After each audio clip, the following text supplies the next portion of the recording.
नमस्कार दोस्तों, स्वागत है आप सभी का biology by Sandeep Tandon YouTube education platform में। कैसे हैं आप सभी? आपकी तैयारी कैसी चल रही है? आई होप सभी अच्छे हैं और आपकी तैयारी भी बहुत ही शानदार चल रही होगी। हमारी ये जो वन शॉट के अकॉर्डिंग यहाँ पर हम बात सकते हैं, नीट 2024 क्रेश कोर्स के अकॉर्डिंग सेकंड क्लास है। फर्स्ट जो क्लास रही थी हमारी वो sexual reproduction and flowering plant यानी कि पुष्पीय पादपों में लैंगिक जनन, बहुत ही शानदार क्लास थी। आप अगर वो क्लास नहीं देखी एक बार देखना, उसमें मैंने थ्योरी के साथ में जो प्रीवियस ईयर क्वेश्चन पूछे गए हैं पिछले 10 साल में वो सभी क्वेश्चन साथ में मैंने करवाए हैं, तो वो क्लास आप जरूर देखना, बहुत ही हेल्पफुल रहने वाली नीट 2024 के अकॉर्डिंग हम बात करें।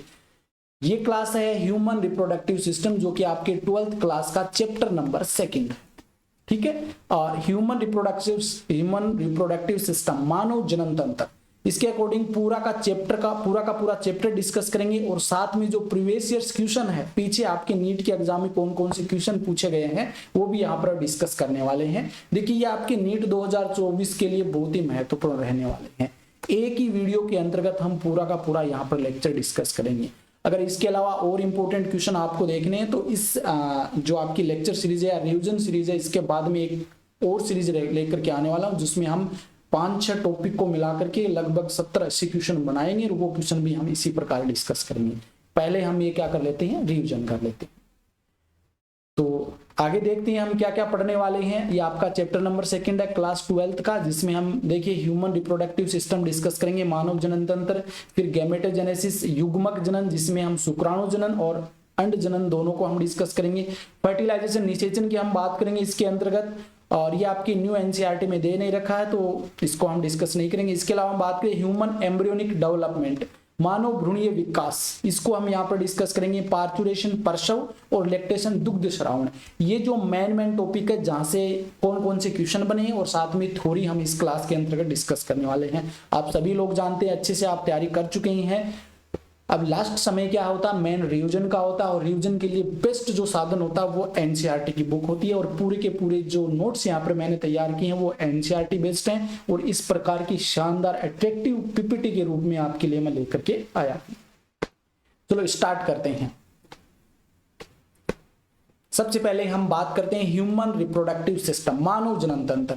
प्रजनन वह प्रक्रिया है जिसके द्वारा एक जीव नई संतति उत्पन्न करता है। तो ये बहुत ही आपकी एनसीईआरटी की टर्म है, और ये आपके एनसीईआरटी में लिखा हुआ है कि जनन के माध्यम से कोई भी जीव या कोई भी जाति है अपना वंश बढ़ाती है, क्योंकि जनन वह प्रक्रिया जिसके माध्यम से एक जीव है वो नई संतति उत्पन्न करता है। मनुष्य लैंगिक जनन और विविपेरस है। देखिए लैंगिक जनन को मैंने अच्छे से आपको पिछली क्लास में भी अच्छे से समझाया कि लैंगिक जनन का मतलब क्या होता है। सेक्सुअल रिप्रोडक्शन का मतलब होता है उसमें कि गेमेट का फॉर्मेशन हो, मेल गेमेट बने और फीमेल गेमेट बने, इन दोनों का बाद में संयुग्मन हो जिससे जायगोट बने, और जायगोट बनने के बाद इस जायगोट से एम्ब्रियो बने और फिर नई संतति का निर्माण हो जाए। ये जो पूरी प्रोसेस जिसमें पाई जाती है उसे हम लैंगिक जनन कहते हैं, और ये प्रोसेस हमें मनुष्य के अंदर देखने को मिलती है। तो इस कारण मनुष्य क्या है, एक लैंगिक जनन करने वाला प्राणी है। विविपेरस है। देखिए लैंगिक जनन करने वाले जीव भी बहुत सारे हैं जो बच्चे देने वाले होते हैं, और कुछ ऐसे होते हैं जो अंडे देने वाले भी होते हैं। दो टर्म यहाँ पर आती है, एक तो विविपेरस और एक ओविपेरस। ओविपेरस दोनों ही देख लेना। यहाँ पे विविपेरस का मतलब क्या होता है, वे जीव जो बच्चे उत्पन्न करने वाले होते हैं। आपने ऐसा कोई मनुष्य देखा है कि जो अंडे देने वाला हो? ये क्या करते हैं कि सीधा बच्चा उत्पन्न करते हैं। तो मनुष्य जो होता है ये बच्चे देने वाला जीव होता है, विविपेरस होता है। और ओविपेरस का मतलब होता है जो अंडे देने वाले होते हैं, जैसे पक्षी हो गया जिसमें मुर्गा वगैरह, ये मुर्गी वगैरह, सॉरी मुर्गा तो क्या अंडा देगा, मुर्गी हो गई। इसके अलावा और भी बहुत सारे होते हैं, छिपकली है, सांप में भी कई ऐसे हो, सांप में भी क्या होते हैं, कुछ अपवाद को छोड़कर के सभी अंडे देने वाले होते हैं। मेंढक हो गया, तो ये ओविपेरस के अंतर्गत आते हैं जो अंडे देने वाले होते हैं। ठीक है, आगे हम बात करते हैं ह्यूमन रिप्रोडक्टिव सिस्टम की। यह श्रोणी क्षेत्र में स्थित होता है। एनसीईआरटी की लाइन है, इंपॉर्टेंट है। श्रोणी मतलब पेल्विक रीजन या पेल्विक रीजन के अंतर्गत उपस्थित होता है। एक बार यहां पर इस चीज को मैं क्लियर कर देता हूं दोनों के लिए, मेल रिप्रोडक्टिव सिस्टम और फीमेल रिप्रोडक्टिव सिस्टम के लिए। देखिए 3 गुहा मुख्य रूप से पाई जाती है। सबसे ऊपर जिसमें आपका रेस्पिरेटरी सिस्टम उपस्थित होता है उस क्षेत्र को हम कहते हैं वक्ष गुहा, उसे वक्ष गुहा कहा जाता है, वक्ष गुहा।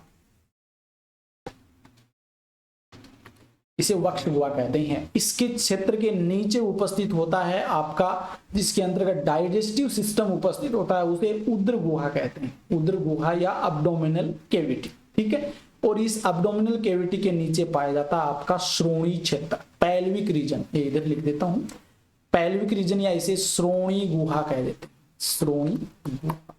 इस श्रोणी गुहा में आपका पाया जाता है रिप्रोडक्टिव सिस्टम, जनन तंत्र। मेल के अंदर भी आपका श्रोणी गुहा के अंदर ही होता है और फीमेल के अंदर भी आपका श्रोणी गुहा के अंदर ही होता है। दोनों के लिए यहीं पे बता देता हूं कि दोनों के रूप में आपको याद रखना है। तो श्रोणी क्षेत्र में स्थित होता है। इसमें युग्मित वर्षण मतलब एक जोड़ी वर्षण पाए जाते हैं, टेस्टिस पाए जाते हैं, एक जोड़ी टेस्टिस होते हैं इसके अंदर। टेस्टिस जो होता है ये मुख्य जननांग होता है। मनुष्य के अंदर हम बात करें तो मुख्य जननांग होता है, मुख्य जनन अंग होता है। मुख्य नर जनन अंग की हम बात करें तो वो होता है आपका टेस्टिस। टेस्टिस या वर्षण कह देते हैं। क्यों होता है? क्योंकि ये युग्मक का निर्माण करता है, युग्मकों का निर्माण करता है, इस कारण ये मुख्य जनन अंग होता है। इसके बाद में इसके साथ में सहायक जनन अंग होते हैं, उसमें सहायक नलिकाएं होती हैं। कौन कौन सी होती हैं अभी हम इसके बारे में बात करेंगे। सहायक ग्रंथियां होती हैं और बाहरी जननांग के रूप में आपको सीसन देखने को मिलता है। ये आपका जो पूरा का पूरा रिप्रोडक्टिव सिस्टम होता है नर, उसमें ये चीजें देखने को मिलती है।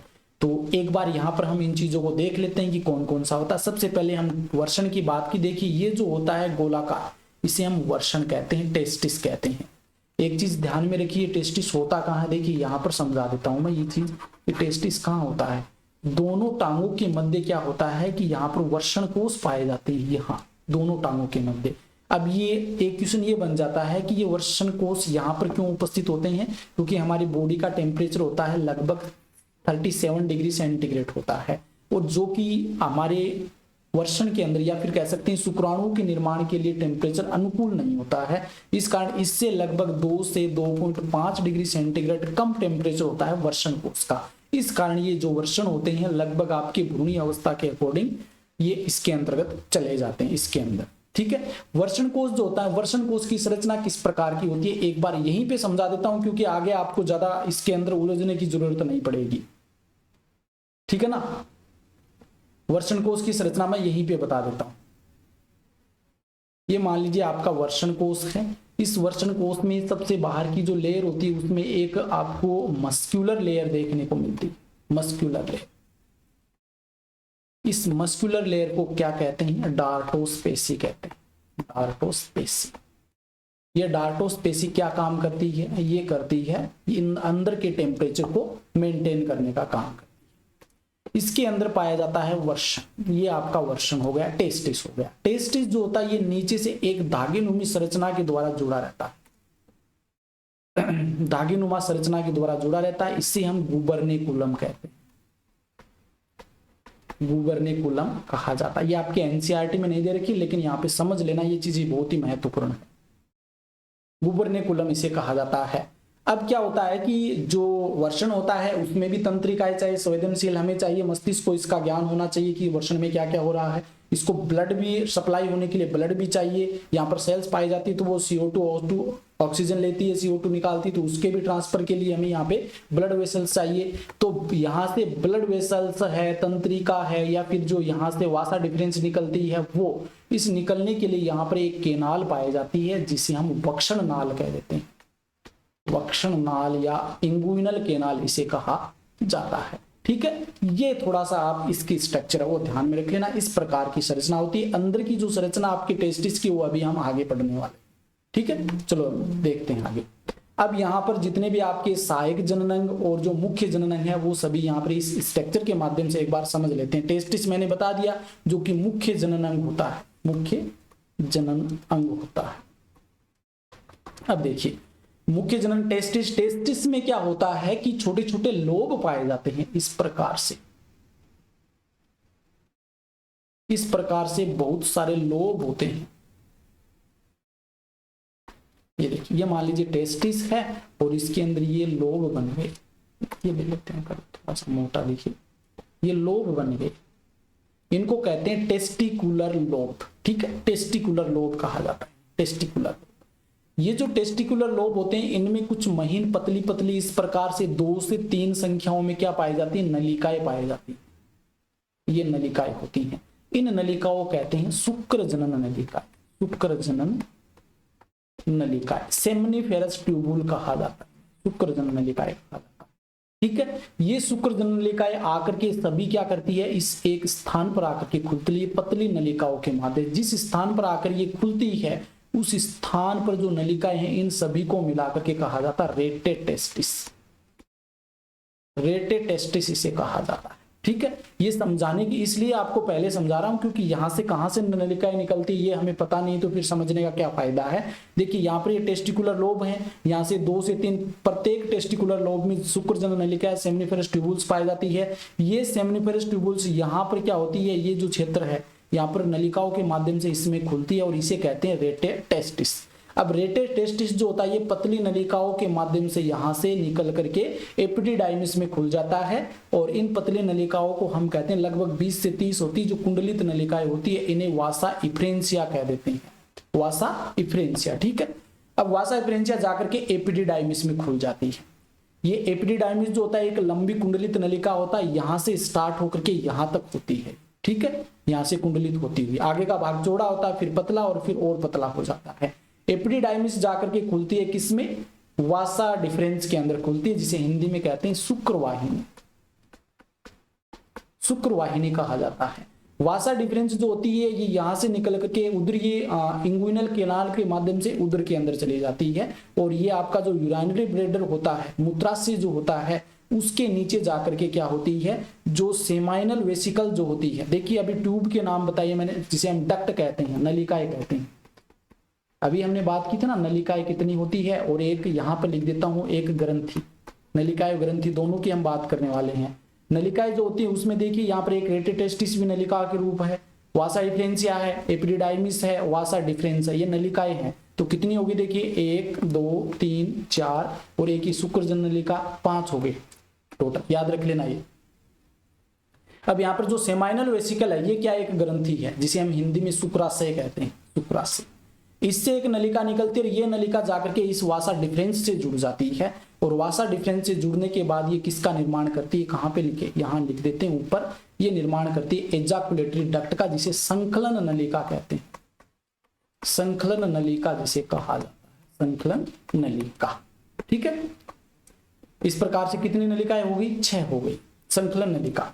अब ये संकलन नलिका जो यहाँ पर बन जाती है किस किस से मिलने से, वासा डिफरेंस और सेमाइनल वेसिकल से जो नलिका निकलती है उसके मिलने से। किसके नीचे, जो आपका यूरिनरी ब्लैडर होता है, मूत्राशय होता है, उसके नीचे। यहाँ पर क्या होता है, संकलन नलिका जहां पर होती है उसके नीचे की ओर क्या पाई जाती है, प्रोस्टेट ग्रंथि पाई जाती है। ये क्या होती है, ग्रंथि होती है प्रोस्टेट ग्रंथि, जो कि बादाम के आकार की होती है। तो इस प्रकार से ग्रंथि कितनी होगी, एक तो सेमाइनल वेसिकल और दूसरी ये प्रोस्टेट होगी। इसके बाद में आगे जैसे ये नलिका निकलती है फिर साइड में एक जोड़ी क्या पाई जाती है, बल्बो यूरिथ्रल ग्लैंड पाई जाती है। ये तीसरी ग्रंथि होगी, बल्बो यूरिथ्रल ग्लैंड, जो कि बल्ब के आकार की होती है। ठीक है, जैसे ये आगे जाता है फिर ये सीसन के माध्यम से बाहर की ओर खुल जाता है, मूत्र जनन छिद्र के माध्यम से। सीसन के अंदर जो मार्ग होता है उसे यूरेथ्रा कहते हैं, मूत्र मार्ग जिसे कहा जाता है। ठीक है, सीसन के माध्यम से बाहर खुलता है और इसमें क्या होता है कि जो मूत्र जनन छिद्र एक ही होता है, मूत्र के लिए भी एक ही स्थान होता है, छिद्र जो होता है वो, और जनन के लिए भी यही स्थान होता है। ठीक है, जबकि महिलाओं में या जो फीमेल होते हैं उनमें अलग अलग छिद्र होता है। सीसन की हम बात करें तो सीसन मुख्य रूप से 2 भागों से मिलकर बना होता है, इनकी हम आगे बात करेंगे डिटेल से।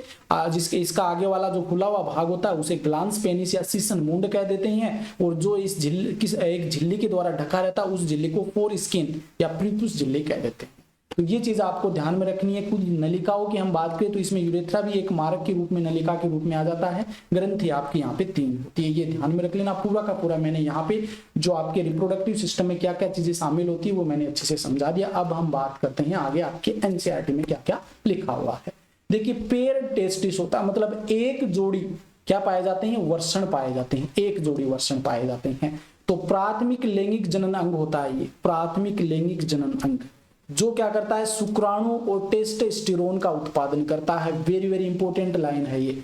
जो प्राथमिक लैंगिक जनन है वर्षण, और वर्षण क्या करता है, शुक्राणु और टेस्टोस्टेरोन का उत्पादन करता है। वर्षण पेट यानी कि अब्डोमिन की बात कर रहे हैं, के भीतर बनते हैं। सामान्यतया इसका निर्माण कहाँ होता है, शुरुआत में हम भ्रूणीय अवस्था में देखें तो इनका निर्माण अब्डोमेन कैविटी में होता है, या फिर जो आपका पेट होता है या उदरीय गुहा होती है उसी के अंदर होता है।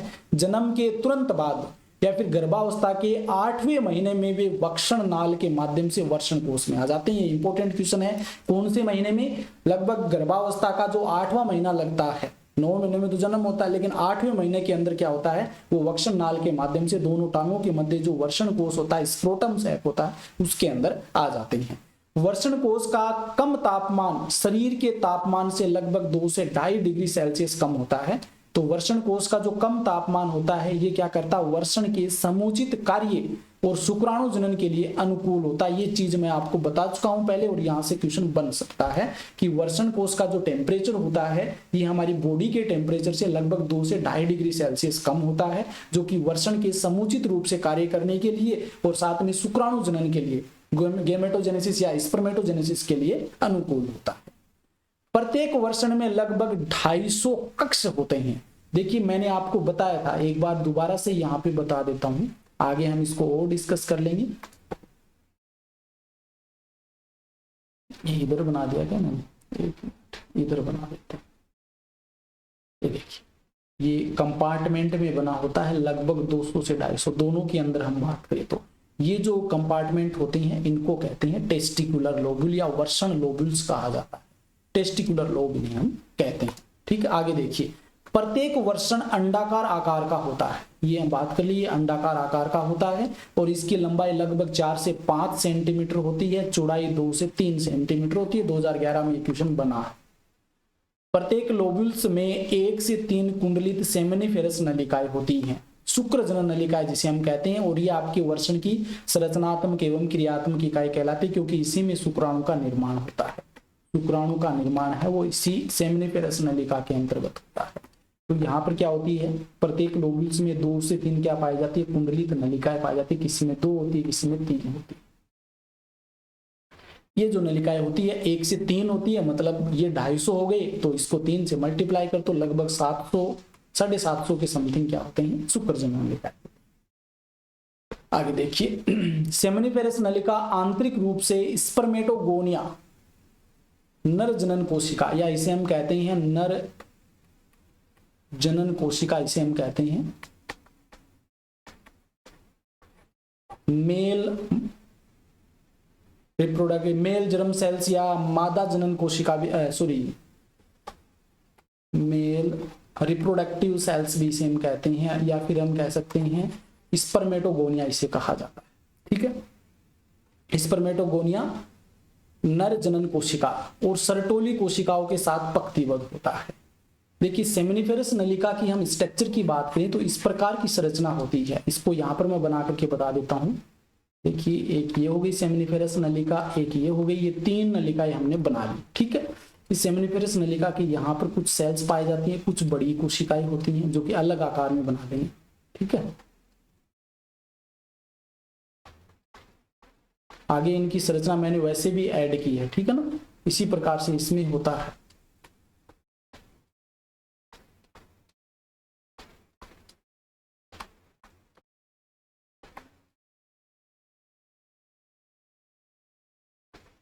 कुछ बड़ी कोशिकाएं होती है इस प्रकार से,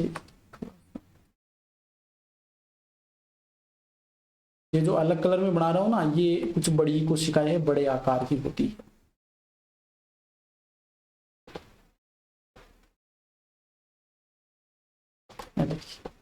ठीक है, तो सेमिनिफेरस नलिका आंतरिक रूप से स्पर्मेटोगोनिया, ये जो सेल्स होती है ये जनन स्तर होता है, जनन स्तर, और इसी में से कोई एक सेल जाकर के क्या करती है, स्पर्मेटोगोनिया का निर्माण करती है। ये जो सेल होती है, छोटी छोटी जो सेल्स होती है ये, और सर्टोली कोशिकाएं साथ में उपस्थित होती है। ये जो मैंने ग्रीन कलर में बनाई है ना, ये कहलाती है सर्टोली कोशिकाएं, सर्टोली कोशिकाएं कहलाती है। ठीक है, अब देखिए आगे ये सेमिनिफेरस नलिकाओं अंतरालीय जो रिक्त स्थान, ये जो स्थान होता है इसको हम अंतरालीय या इंटरस्टिशियल फ्लूइड कहा जाता है। इंटरस्टिशियल स्पेस कह देते हैं। इसमें क्या होता है, सेमिनिफेरस नलिकाओं के बाहर के क्षेत्रों में छोटी रक्त वाहिनियां, कुछ ब्लड वेसल्स पाई जाती हैं, अंतराली कोशिकाएं पाई जाती हैं, इसमें कुछ सेल्स देखने को मिलती हैं। इस प्रकार से गुच्छों में कुछ सेल्स पाई जाती हैं। इन सेल्स को क्या कहते हैं, अंतराली कोशिकाएं कह देते हैं, अंतराली कोशिकाएं। और अंतराली कोशिकाओं के साथ साथ में इन्हें हम लीडिंग सेल्स भी कहा जाता है, ये भी याद रख लेना। देखिए अंतराली कोशिका या इन्हें लीडिंग सेल्स भी कह देते हैं, लीडिंग कोशिकाएं। और प्रतिरक्षात्मक कोशिकाएं होती है, कुछ व्हाइट ब्लड सेल्स भी देखने को मिलती है। सर्टोली कोशिका को सस्टेंटाकुलर सेल्स, सस्टेंटाकुलर सेल्स या नर्स सेल्स भी कहा जाता है। क्यों कहते हैं नर्स सेल्स या सस्टेंटाकुलर सेल्स, क्योंकि ये जो आपका स्पर्मेटोगोनिया है जब आगे डेवलपमेंट करेगा तो उसे पोषण प्रदान करने का कार्य ये सर्टोली कोशिकाएं करती है। इस कारण इसे जो सस्टेंटाकुलर या सर्टोली कोशिकाओं क्या कहते हैं, सस्टेंटाकुलर या नर्स सेल्स कह देते हैं। जो अंतराली कोशिकाएं जो होती हैं ये एक बहुत ही मेन फंक्शन करती है, मुख्य कार्य करती है। मुख्य कार्य क्या होता है इसका, ये क्या करती है, यहाँ पे लिख देता हूं। जो अंतराली कोशिकाएं हैं, अंतराली या लीडिंग सेल्स जो होती हैं, ये एक हार्मोन रिलीज करती है जिसे हम टेस्टोस्टेरोन कहते हैं, टेस्टोस्टेरोन। और इसको सम्मिलित रूप से हम एंड्रोजन भी कह देते हैं। ये टेस्टोस्टेरोन जो मानव नर है उसमें द्वितीयक लैंगिक लक्षणों को उत्पन्न करता है, द्वितीयक लैंगिक लक्षणों को उत्पन्न करता है। द्वितीयक लैंगिक लक्षण कौन से होते हैं, दाढ़ी मूंछ आना, नितंब के छाती का चौड़ा होना और जो वर्षण उसका परिपक्व होना, ये सभी चीजें इस टेस्टोस्टेरोन हार्मोन के कारण होता है। देखिए आगे, सर्टोली कोशिकाएं विकसित हो रहे स्पर्मेटोगोनिया को आकार और पोषण प्रदान करती है, तभी तो मैंने इसे सस्टेंटाकुलर नर्स सेल्स कहा है। ये AIPMT 2010 में पूछा गया है। लीडिंग कोशिकाएं जो होती हैं ये वर्षण हार्मोन स्रावित करती है जिसे हम एंड्रोजन कहते हैं, और एंड्रोजन के अंतर्गत मुख्य हार्मोन टेस्टोस्टेरोन होता है। ठीक है, ये AIPMT 2012 में पूछा गया। एक बार देखिए यहाँ पर जो टेस्टिस जो है आपका, उसकी एक बार स्ट्रक्चर देख लीजिए। यहाँ पर वर्षण इसकी संरचना देख लीजिए। देखिए सबसे पहले हम अंदर से बाहर की ओर जो लेयर की बात कर लेते हैं एक बार। तो सबसे बाहर की ओर जो लेयर होती है उसे पैराइटल कहा जाता है, पैराइटल। ठीक है, ये पैराइटल के बीच में कैविटी हो गई। फिर जो कवरिंग पाया जाता है, सबसे बाहर की ओर जो लेयर आपको रेड कलर में नजर आ रहा है ना, इसको पैराइटल लेयर कह देते हैं। इसके बाद में जो लेयर पाई जाती है जो चारों ओर उपस्थित होती है, इसको कह देते हैं, यहां पर देखिए, एक मिनट, सॉरी, ये हो गया आपकी ट्यूनिका वेजाइनलिस एल्बुलिन। हाँ ठीक है, ट्यूनिका वेजाइनलिस हो गई। ठीक है, ट्यूनिका वेजाइनलिस जो बाहर की ओर होती है इसको कवर करके रखती है। और एक होती है ट्यूनिका एल्बुजिनिया। ये ट्यूनिका एल्बुजिनिया जो होती है ये क्या करती है, ये पूरे आपके जो वर्षण होता है उसको कवर करके रखती है, और उसको क्या करती है, छोटे छोटे कंपार्टमेंट में डिवाइड कर दी। ये देखिए यहाँ पर इसको छोटे छोटे कंपार्टमेंट में डिवाइड करती है। जो छोटे छोटे कक्ष बनते हैं इन कक्ष को कहते हैं लोब कह देते हैं, लोब्यूल्स कह दो या सेमिनिफेरस लोब्यूल्स इसे कहा जाता है। देखिए अब प्रत्येक जो सेमिनिफेरस लोब्यूल्स या जो टेस्टिकुलर लोब्यूल्स होता है उसमें 2 से 3 क्या पाई जाती हैं, कुंडलित नलिकाएं पाई जाती हैं। इन नलिकाओं को हम क्या कहते हैं, सेमिनिफेरस ट्यूबुल्स कहा जाता है। यहाँ पर देखिए ये देखो आपको थोड़ी सी धुंधली से नजर आ रही है, इस प्रकार से होती है। 2 से 3 होती है इनकी संख्या, सेमिनिफेरस ट्यूबुल्स। ठीक है, अब ये सेमिनिफेरस ट्यूबुल्स जाकर के जिस स्थान पर खुलती है इस स्थान को कहते हैं रेटे टेस्टिस। ये मैं बता चुका हूं पहले आपको, लेकिन एक बार फिर से देख लीजिए यहाँ पर। और इस स्थान को मीडियस्टेनम भी कहा जाता है, बीच का स्थान है इस कारण मीडियस्टेनम भी इसे हम कह देते हैं। और ये नलिकाओं को मिलकर के क्या कहते हैं, रेटे टेस्टिस कहती हैं। ये नलिकाएं पतली नलिकाओं के माध्यम से किससे, एपिडिडाइमिस से जुड़ती है। और ये जो पतली नलिकाएं हैं इनको इफ्रेंट डक्टलेस कहा जाता है, इफ्रेंट डक्टलेस या वासा इफ्रेंसिया भी इसे हम कह देते हैं। ठीक है, ये नलिका यहाँ पर जाकर के खुल जाती है। और यहाँ पर जो एपिडिडाइमिस होता है ये 3 भागों में बटा होता है। जो ऊपर वाला जो सबसे ज्यादा कुंडलित होता है, चौड़ा भाग होता है उसे हेड कह देते हैं, और बीच का जो भाग होता है उसे बॉडी कह देते हैं, और लास्ट जो पतला संकरा भाग होता है उसे टेल कहा जाता है। ठीक है, और उसके बाद में स्टार्ट हो जाता है आपका डक्टलेस डिफरेंस या वासा डिफरेंस शुरू हो जाता है। ये आपकी स्ट्रक्चर होती है वर्षण की। ठीक है, अगर सॉरी थोड़ा सा पानी पी लेता हूँ ना, तो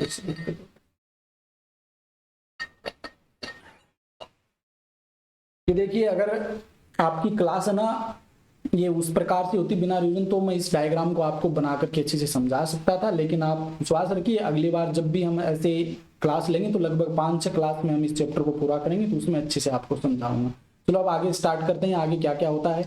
जब इसकी हम इंटरनल स्ट्रक्चर काट निकालते हैं तो आपकी टीएस में इस प्रकार की संरचना नजर आती है वर्षण की, जिसमें देखिए ये होती है सेमिनिफेरस ट्यूबुल्स। ये बहुत सारी जो आपको नजर आ रही है सेमिनिफेरस ट्यूबुल्स। ट्यूबुल्स में क्या होती है, दो प्रकार की सेल्स देखने को मिलती है। ये जो सेल्स आपको ग्रीन कलर में नजर आ रही है इनको कहते हैं स्पर्मेटोगोनिया, स्पर्मेटोगोनिया कहा जाता है। और बीच में ये जो आपको थोड़ा सा पीले पीले कलर की जो सेल्स नजर आती है इसको हम सर्टोली कोशिका कह देते हैं। इसको ये सर्टोली कोशिकाएं बीच बीच में, इसमें क्या होती है धसी हुई पाई जाती है। ये जो आपकी स्पर्मेटोगोनिया है सर्टोली कोशिकाओं में धसी हुई रहती है, क्योंकि ये सर्टोली कोशिका से पोषण प्रदान करती है। जब ये स्पर्मेटोगोनिया जब स्पर्म का या स्पर्मेटिड का फॉर्मेशन करती है तो पूरी प्रोसेस के अंदर पोषण प्रदान करने का कार्य ये सर्टोली कोशिका करती है। अब ये कई सारी जो आपकी सेमिनिफेरस ट्यूबुल्स होती है इनके बीच में जो अंतराकोशिक अवकाश पाया जाता है, उस अवकाश में कुछ अंतराकोशिक सेल्स पाई जाती है जिन्हें लीडिंग सेल्स कह देती हैं। ये आपका टेस्टोस्टेरोन का स्रावन करती है। ये जो सेल्स होती हैं ये लीडिंग सेल्स है, ये मैंने आपको बता चुका हूं पहले। ये देखिए इस प्रकार की संरचना होती है आपकी सेमिनिफेरस ट्यूबुल्स को जब इंटरनली काट कर हम देखते हैं तो ये तो लेयर हो गई बाहर की, और ये हो गया आपका स्पर्मेटोगोनिया। स्पर्मेटोगोनिया क्या होता है, फिर प्राइमरी स्पर्मेटोसाइट बनाता है, और ये बीच बीच में पाई जाती है आपकी सर्टोली कोशिका, जिसके अंदर ये जो आपकी स्पर्मेटोसाइट होती है धसी हुई पाई जाती है। जब तक इनका निर्माण होता है ना स्पर्मेटिड का या स्पर्मेटोजोआ का, तब तक इसके अंदर ही पाई जाती है, क्योंकि ये इसको पोषण प्रदान करती है। चलो आगे चलते हैं। ये तो आपके वर्षण के बारे में हो गया मेन जानकारी। अब बात करते हैं सहायक नलिकाओं के बारे में। एसेसरी डक्ट्स, रेटेटेस्टिस, वर्षण जालक, वासा इफ्रेंसिया, एपिडिडाइमिस और वासा डिफरेंस शामिल होते हैं। ये मैं बात कर चुका हूं, पहले ही बता चुका हूं ये चीजें। ये आपके एनसीईआरटी में ऐसी कैसी लाइन दे रखी है। वर्षण से शुक्राणु नीचे वर्णित तरीके से मुक्त होता है। यहां से एक क्वेश्चन भी पूछा गया नीट 2019 के अंदर। देखिए सबसे पहले शुक्र जनन नलिकाओं के अंदर सेमिनिफेरस ट्यूबुल में शुक्राणु बनता है, उसके बाद में ये जाता है रेटेटेस्टिस के अंदर वर्षण जालक में जाता है। वर्षण जालक से फिर जाता है ये वासा इफ्रेंसिया में, जो कि पतली नलिकाओं का समूह होता है, और ये AIPMT 2011 में यहाँ से क्वेश्चन बना है। फिर ये जाता है एपिडिडाइमिस के अंदर, और एपिडिडाइमिस में क्या होता है शुक्राणु का अस्थायी संचय होता है, कुछ समय के लिए एपिडिडाइमिस में इसको स्टोर करके रखा जाता है। फिर यहां से चला जाता है फिर शुक्र वाहिनी में वासा डिफरेंस के अंदर, और वासा डिफरेंस जाकर के खुलती है किसमें, वासा डिफरेंस से यहाँ पर एक जो सेमाइनल वेसिकल है, सेमाइनल वेसिकल हमने बात की थी शुक्राशय से, उससे एक नलिका निकलती है, वो इसके साथ में जुड़ करके एक नई नलिका का निर्माण करती है। उसे एजाकुलेटरी डक्ट या संकलन नलिका इसे हम कह देते हैं। यहाँ पे लिखा भी देखिए, यह शुक्राशय की नलिका से जुड़कर सामान्य संकलन नलिका बनाती है।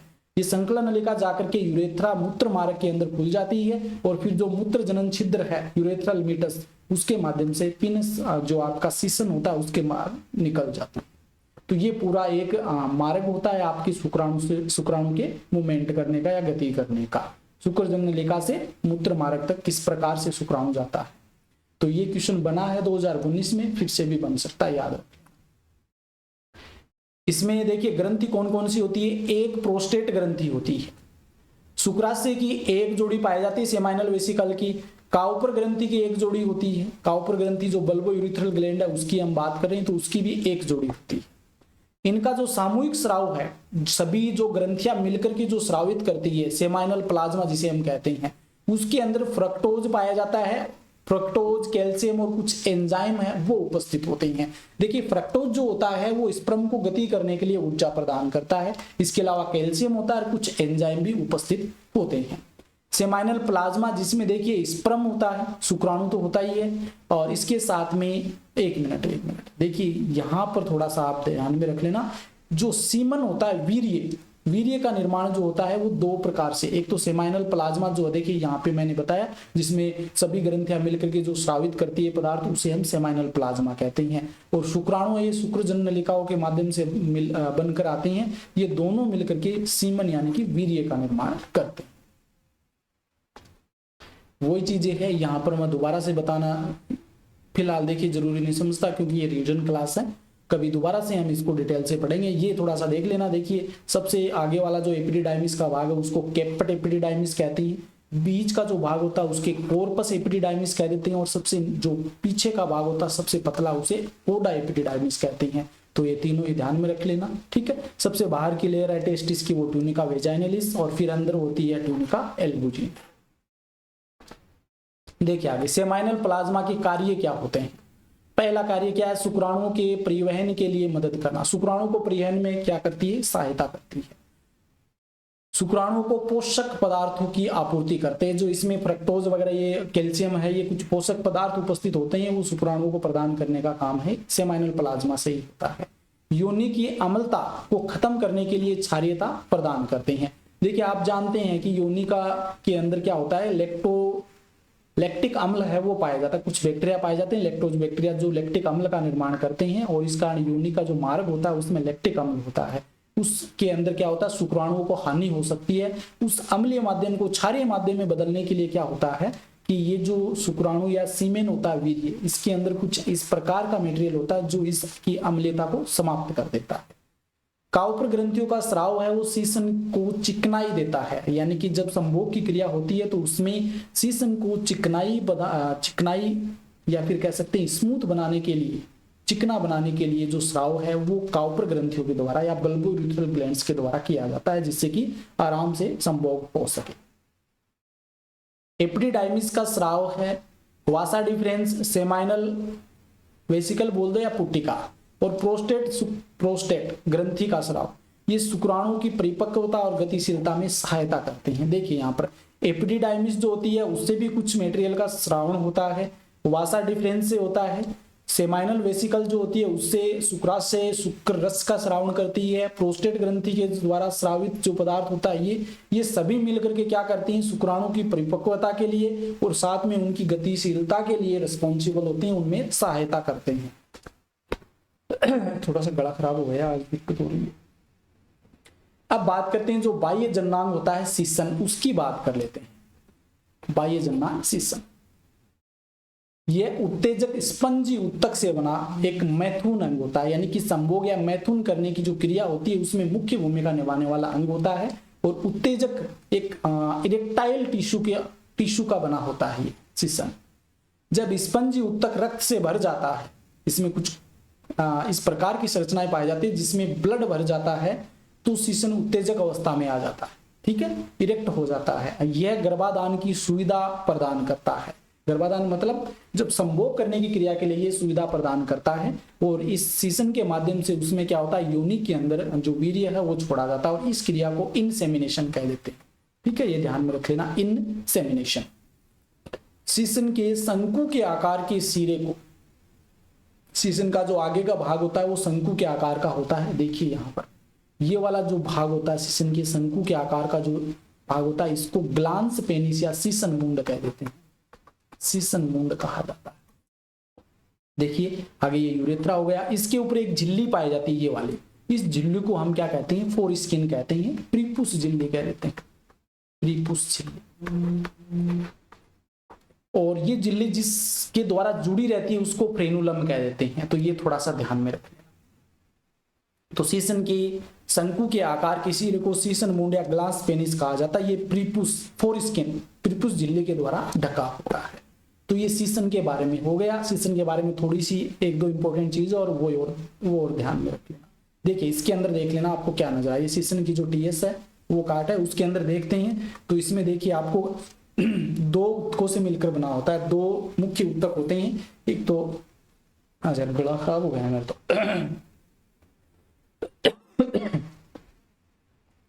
कॉर्पस कैवर्नोसा होता है, ये देखिए ऊपर वाले जो दोनों भाग होते हैं ये कॉर्पस कैवर्नोसा के बने होते हैं, और ये नीचे वाला जो भाग होता है ये कॉर्पस स्पोंजियोसम का बना होता है। मुख्य रूप से ये दो टिश्यू इसके अंतर्गत पाए जाते हैं जो कि मस्कुलर टिश्यू होते हैं, ये थोड़ा सा आप ध्यान में रख लेना, ठीक है।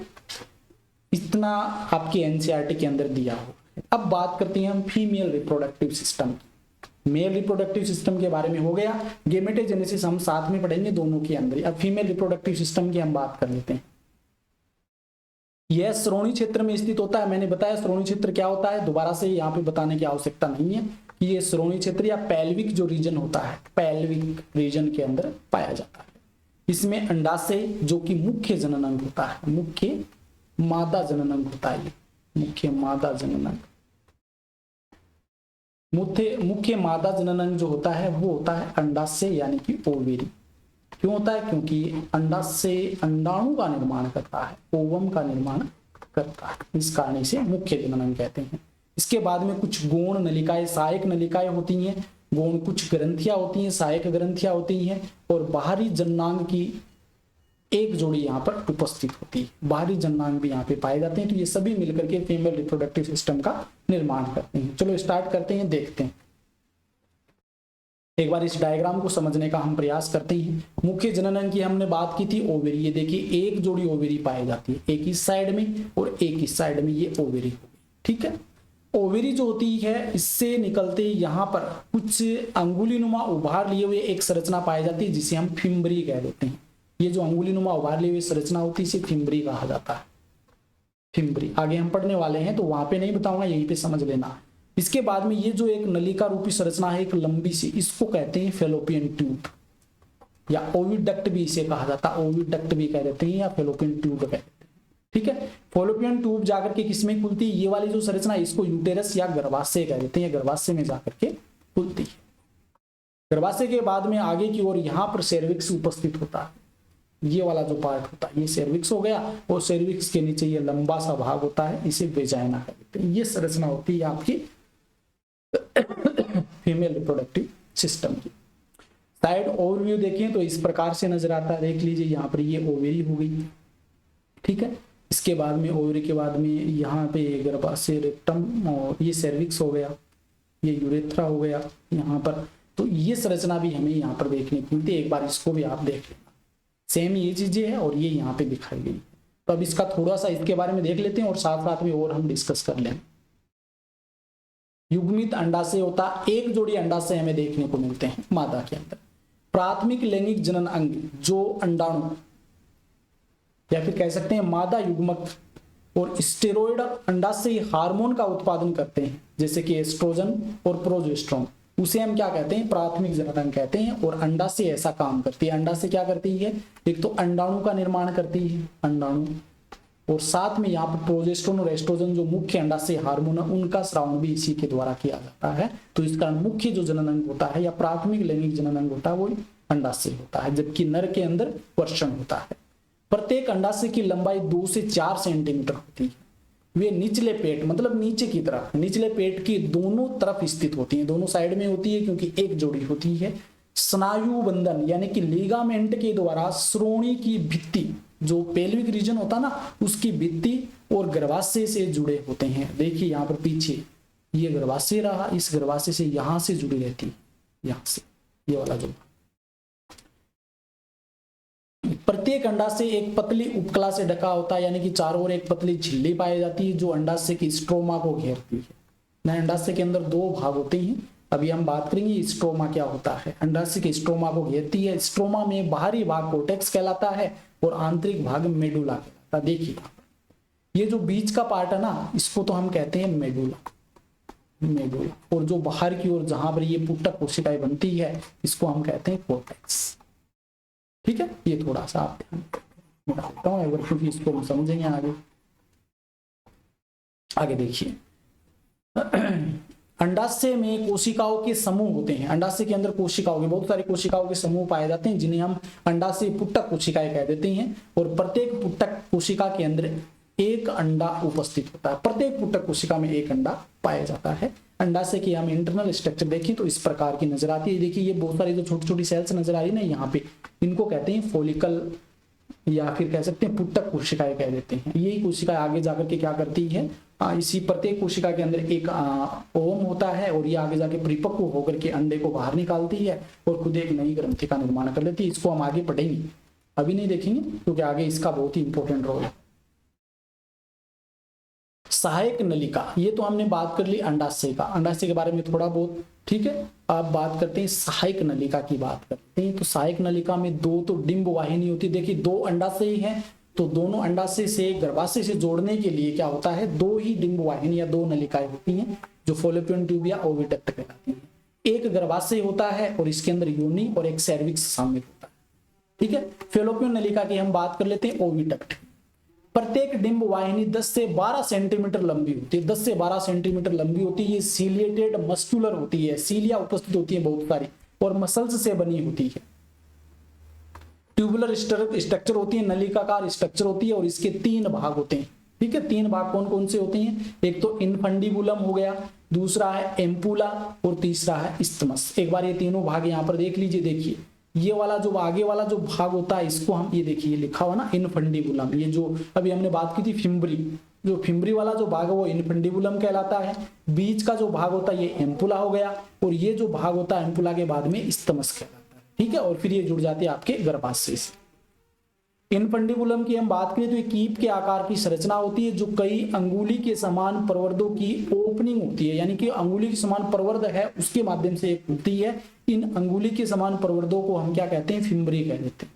यह अंडाणु को पकड़ने में मदद करती है, यानी कि ये फिम्बरी इस प्रकार से जैसे अंगुलियां होती है उसी प्रकार अंडाणु को पकड़ के अंदर डालने का काम करती है।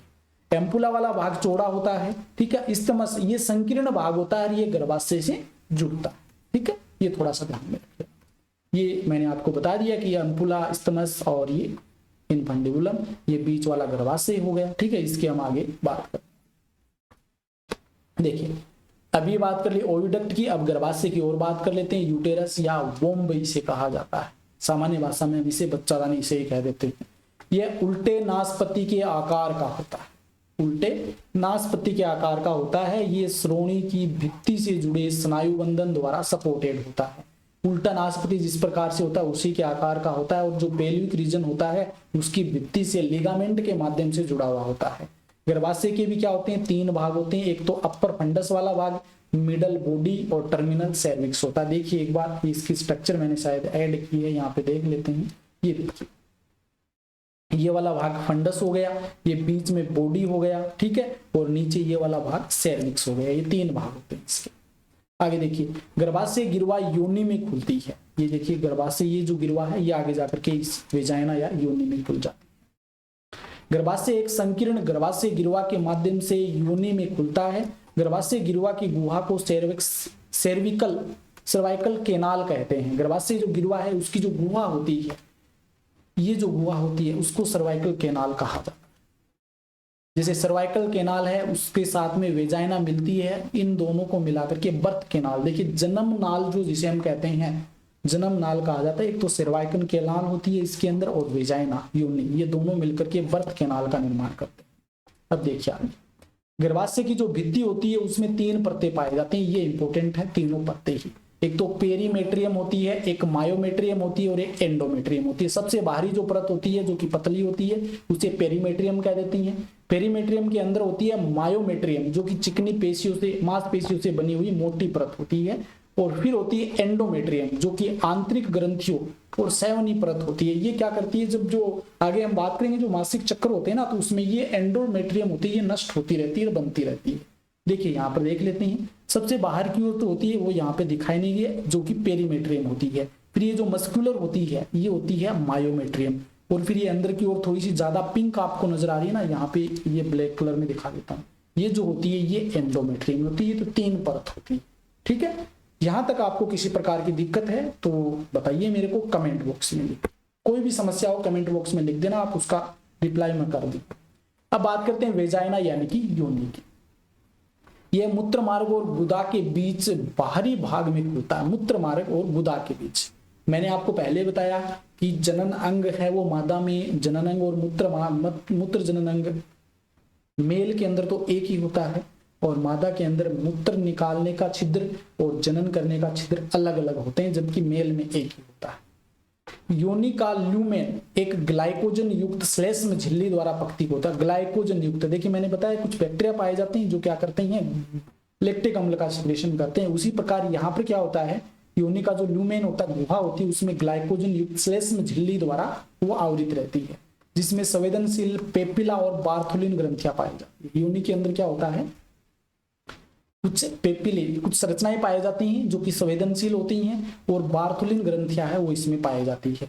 बार्थोलिन की ग्रंथियां एक तरल पदार्थ का स्रावण करती है, जो कि संभोग के दौरान स्नेह के रूप में मदद करता है। जब संभोग की क्रिया होती है तो उसमें बार्थोलिन ग्रंथियां ही तरल पदार्थ सिक्रेट करती है, जो कि उसको, उस मार्ग को चिकना बनाती है। अब बात करते हैं बाह्य जननांग की, जिसे हम वल्वा या भग कह देते हैं। तो ये हमने योनि की बात कर ली, अब वल्वा या भग या बाह्य जननांग की बात करते हैं। जब बाहर से देखने में हमें किस प्रकार की संरचना नजर आती है, तो उसमें कौन कौन सी संरचना, देखिए मोन्स प्यूबिस आ गया एक, तो labia majora, labia minora, vestibule, hymen, clitoris, इन सभी से मिलकर बाह्य जननांग का निर्माण होता है। Mons pubis, labia majora, labia minora, vestibule, hymen और क्लाइटोरिस। देखिए मोन्स प्यूबिस क्या होता है, सॉरी, जंगन बालों से ढका वसा युक्त उत्तक का एक गद्दे जैसा भाग होता है। वसा से, देखिए यहाँ पर ये जो पूरा का पूरा भाग होता है ना मोन्स प्यूबिस, ये देखिए लिखा हुआ, ये वाला जो भाग है ऊपर की ओर, ये गद्दे जैसा भाग होता है, उसे मोन्स प्यूबिस कहते हैं। इसके ऊपर हेयर पाए जाते हैं, बाल पाए जाते हैं, हेयर, इनको कहते हैं प्यूबिस हेयर कहा जाता है। ठीक है, अब बात करते हैं वेस्टिबुल की। एक मध्यम चैनल होता है जिसमें समाविष्ट होते हैं, इसमें दो चीजें उपस्थित होती है। ये बीच वाला जो भाग है, तो पूरा का पूरा भाग, ये जो बीच में जो आपको नजर आ रहा है ना, पूरा का पूरा ये वाला भाग, ये कहलाता है आपका वेस्टिबुल कहलाता है। एक बार इसको मिटा देता हूं क्योंकि आगे भी नहीं इसको समझना, वेस्टिबुल कहलाता है। इसके दो, इसमें दो भाग समाविष्ट है। एक तो लेबिया मिनोरा, यह बड़ा होता है, मांसल वसा युक्त और बालों से युक्त होता है, और बाहरी वलन होता है, ये योनि के मुख के चारों ओर होता है। देखिए लेबिया मिनोरा, एक बार इनको समझ लेते हैं। देखिए ये बीच वाला भाग वेस्टिबुल कहलाता है। वेस्टिबुल के अंदर क्या क्या होता है एक बार देखिए। पहले हम लेबिया मेजोरा की बात करते हैं, तो अंदर वाला जो, देखिए इनर वाला जो लिप होता है, ये जो बाहर की ओर जो बड़ा आपको देखने को मिलता है, कौन सा, ये कलर ले लेते हैं, ये जो ब्लैक कलर में आपको मैं बना रहा हूं, ये वाला जो होता है ये बाह्य लिप होता है, लिप भी बोल सकते हैं इसे। और आउटर, ये वाला जो मैंने बनाया अभी, ये कहलाता आउटर लिप या लेबिया मेजोरा होता है। ठीक है, बहुत ही मोटा, और ये बाहरी वलन के रूप में होता है। देखिए यहाँ पर बड़ा मांसल वसा युक्त, वसा से युक्त, योनि के मुख को चारों ओर से ढके हुए रहता है या कवर किए हुए रहता है। ये जो भाग होता है, ये जो मैंने बनाया अभी चौड़ा बड़ा, ये होता है लेबिया मेजोरा, याद रखें। इसे हिंदी में कहते हैं, ये वाला जो गुरु भगोष्ठ कह देते हैं इसे, एक मिनट, दीर्घ भगोष्ठ या गुरु भगोष्ठ भी कह देते हैं, भगोष्ठ, ये देख लेना। देखिए कौन सा नाम यहाँ पे दिया हुआ है, हिंदी में थोड़ा सा यहाँ पर लेबिया मेजोरा या गुरु भगोष्ठ कह देते हैं। फिर इसके अंदर एक पतला सा होता है, इसी प्रकार का होता है, एक पतला लिप के जैसा ही पतली संरचना होती है, पतली वलन और होता है, पतली भित्ति जैसा। ये जो पतला होता है, इसको कलर दूसरा कर देते हैं, ये कर देते हैं, ये जो ग्रीन कलर में बना रहा हूं मैं, इस प्रकार का एक पतला वलन और होता है, ये इनर लिप कहलाता है, इनर लिप, इसको लेबिया मिनोरा कह देते हैं। ठीक है, ये क्या करता है, ये भी योनि को ढके हुए रहता है, ये अंदर की ओर होता है। देखिए लेबिया मिनोरा छोटा होता है, पतला, ये बाल रहित भीतरी वलन होता है। अंदर वाला वलन होता है ये बाहर वाला होता है, ये मोटा होता है, ये पतला होता है। फिर अंदर हम बात करें तो अंदर यहाँ पर दो ग्रंथियां उपस्थित होती है, ये जो ग्रंथियां हैं इनको बार्थोलिन ग्लैंड्स कह देते हैं। नीचे ये एनस हो गया। अब इसके अंदर वाले भाग की हम बात करें,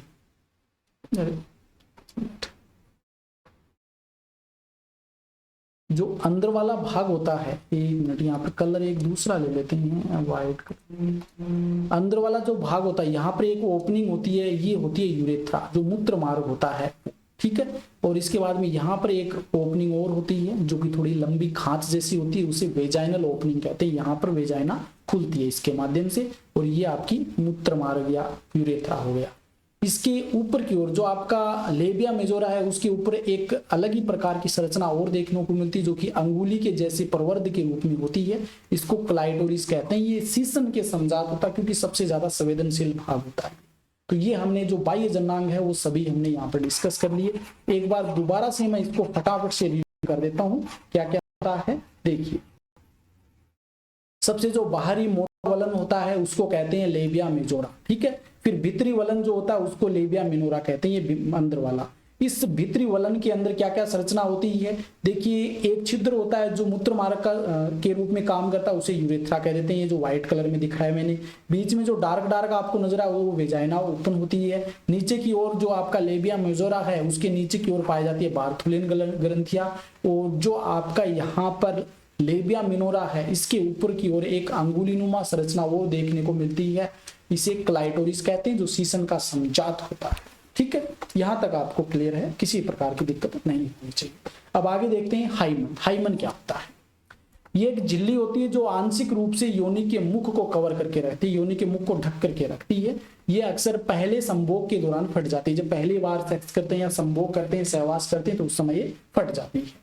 ये अचानक गिरने या झटका लगने से, योनि में टैम्पोन डालने से, खेल में सक्रिय भागीदारी आदि से भी टूट सकती है। कई बार क्या होता है, एक अफवाह फैली रहती है या एक भ्रम सा बना रहता है कि कुछ लोग कहते हैं कि ये झिल्ली अगर बनी रहती है तो उसने कभी सेक्स नहीं किया है, लेकिन हमेशा ऐसा नहीं होता है।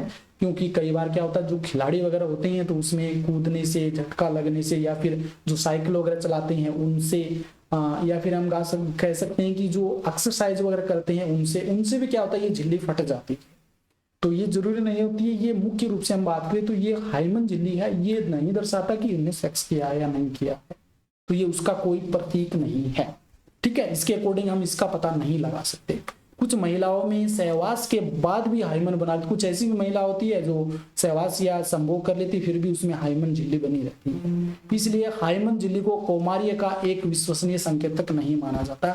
ऐसा माना जाता है कि लड़की में अगर हाइमन झिल्ली है तो वो कुंवारी होगी, लेकिन ऐसा नहीं है, क्योंकि उसमें खेलने से भी वो फट सकती है या फिर किसी में से संभोग करने के बाद में भी बनी रह सकती है।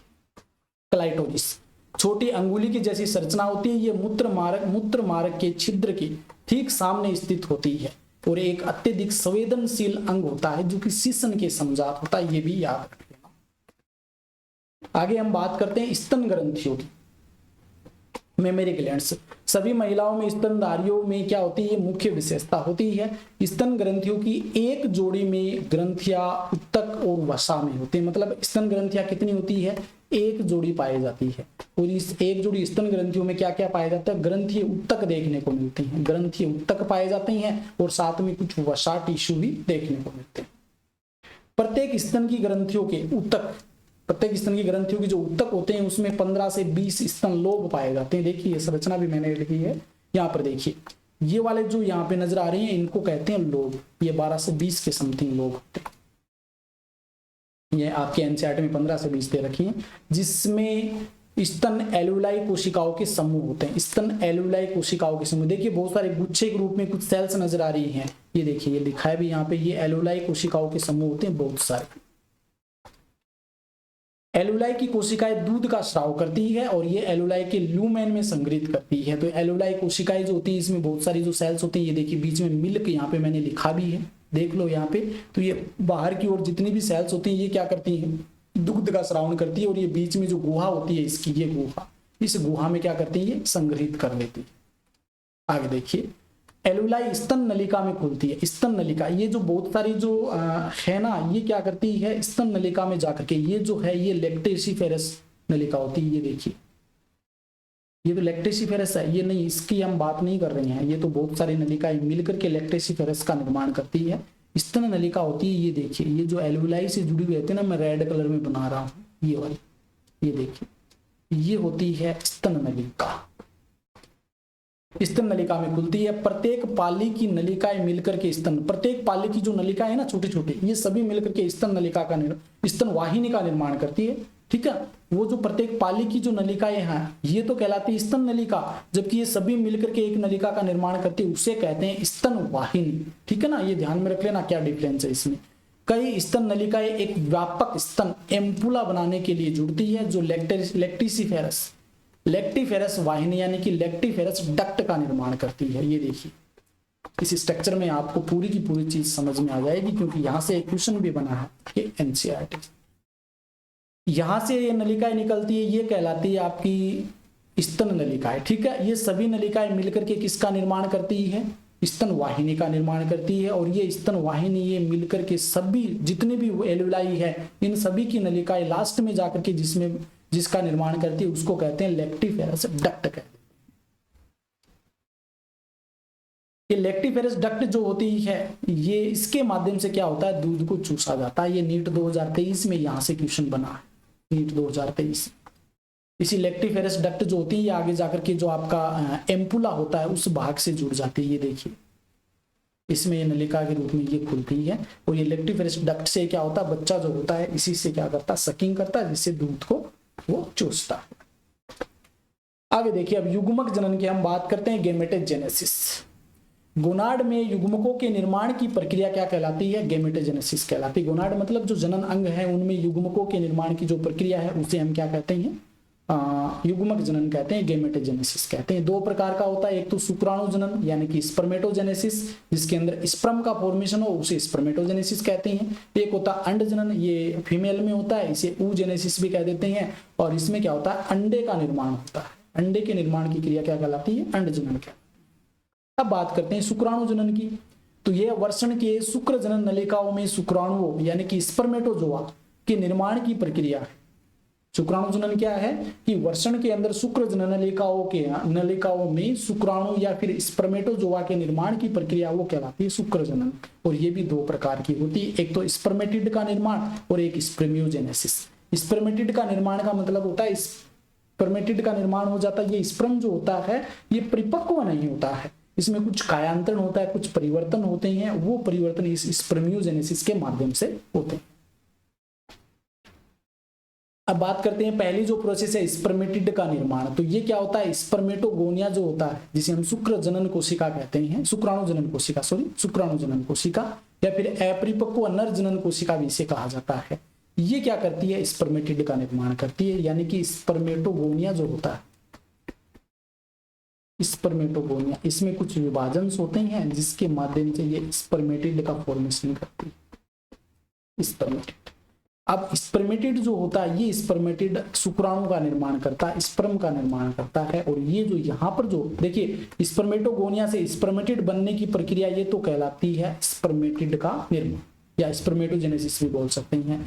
स्पर्मियोजेनेसिस ये वाली जो प्रोसेस है ये कहलाती है स्पर्मियोजेनेसिस। ठीक है ना, ध्यान में रख लेना। स्पर्मेटिड से शुक्राणु, स्पर्म के फॉर्मेशन की प्रक्रिया, स्पर्मेटिड से शुक्राणु के निर्माण की प्रक्रिया स्पर्मियोजेनेसिस कहलाती है। कुछ नहीं होता है इसमें, कुछ आनुवंशिक वो परिवर्तन होते हैं, कायांतरण होते हैं कि उसमें कुछ आकारिक के रूप से परिवर्तन होते हैं, उसमें कुछ गतिशीलता के लिए कुछ इस प्रकार से ऐसे परिवर्तन होते हैं कि जो गतिशील करने के लिए या परिपक्वता की ओर चला जाए तो वो स्पर्मियोजेनेसिस के माध्यम से होते हैं। देखिए आगे, ये इंपॉर्टेंट है, थोड़ा सा ध्यान में रख लेना। ये चार्ट के रूप में मैंने यहाँ पे डिनोट किया, systematic representation of spermatogenesis. Spermatogenesis को एक सिस्टम के माध्यम से यहाँ पर मैंने बताया, देख लो एक बार। स्पर्मेटोगोनिया जो कि एक द्विगुणित संरचना होती है, स्पर्मेटोगोनिया। ठीक है, ये मनुष्य के अकॉर्डिंग हम बात करें तो 46 क्रोमोसोम्स होते हैं उसमें स्पर्मेटोगोनिया के अंदर। नीट 2015 में ये क्वेश्चन यहाँ से बना है। अब इस स्पर्मेटोगोनिया में क्या होता है, माइटोसिस यानी कि समसूत्री विभाजन होता है। समसूत्री विभाजन होता है जिससे क्या होता है, प्राइमरी स्पर्मेटोसाइट का निर्माण हो जाता है। प्राइमरी स्पर्मेटोसाइट, प्राथमिक स्पर्मेटोसाइट। ठीक है, प्राथमिक स्पर्मेटोसाइट होता है, ये द्विगुणित होता है। ये 2008 में यहां से क्वेश्चन बना। ठीक, फिर होता है मियोसिस। मियोसिस मतलब अर्धसूत्री विभाजन, ये इंपॉर्टेंट है। अर्धसूत्री विभाजन यानी कि फर्स्ट मियोटिक डिवीजन होता है। और फर्स्ट मियोटिक डिवीजन में क्या होगा, ये जो प्राइमरी स्पर्मेटोसाइट है ये बदल जाएगा सेकेंडरी स्पर्मेटोसाइट में। लेकिन परिवर्तन क्या होगा, ये द्विगुणित है जबकि ये अगुणित हो जाएगा। ये याद रख लेना। यहाँ पर गुणसूत्रों की संख्या 46 थी, 46, यहाँ पर गुणसूत्र 23 हो जाए। फिर होता है फर्स्ट होने के बाद सेकेंड मियोटिक डिवीजन होता है, सेकेंड अर्धसूत्री विभाजन होता है जिससे ये जो आपका सेकेंडरी स्पर्मेटोसाइट है ये बदल जाता है स्पर्मेटिड के अंदर। स्पर्मेटिड भी क्या है, द्विगुणित संरचना, अगुणित संरचना है। फिर इसमें डिफरेंशिएशन होता है, कायांतरण बोल दो या फिर विभेदन बोल दो, और जिसके माध्यम से ये स्पर्मेटोजोआ में बदल जाता है। ये पूरी प्रोसेस जो होती है ये कहलाती है स्पर्मेटोजेनेसिस। याद रख लेना, बहुत ही शानदार डायग्राम के माध्यम से मैंने समझाया और याद भी हो गई पहली बार। प्रत्येक प्राथमिक शुक्राणु कोशिका से 4 शुक्राणु बनते हैं। प्रत्येक प्राथमिक शुक्राणु कोशिका से 4 शुक्राणु बनते हैं। देखिए इस प्राथमिक कोशिका की हम बात करें तो एक यहाँ पर लेते तो फिर जाकर के 4 शुक्राणुओं का निर्माण यहाँ पे होता है। यहाँ से क्वेश्चन बन सकता है कि हम 40 अगर प्राथमिक शुक्राणु कोशिका ले तो शुक्राणु कितने बनेंगे, तो इसको 40 ले रहे हैं तो 40 को 4 से मल्टीप्लाई कर दो, उतने बन जाएंगे। तो इस प्रकार का क्वेश्चन एक बना है पहले नीट के अंदर, इसलिए मैंने यहाँ पे आपको बताया कि ऐसे क्वेश्चन बन सकते हैं। शुक्राणु जनन के बाद शुक्राणु सिर सर्टोली कोशिकाओं में धस जाता है। शुक्राणु जनन जब हो जाता है तो उसके बाद में शुक्राणु का जो सिर होता है ये सर्टोली कोशिका में धस जाता है।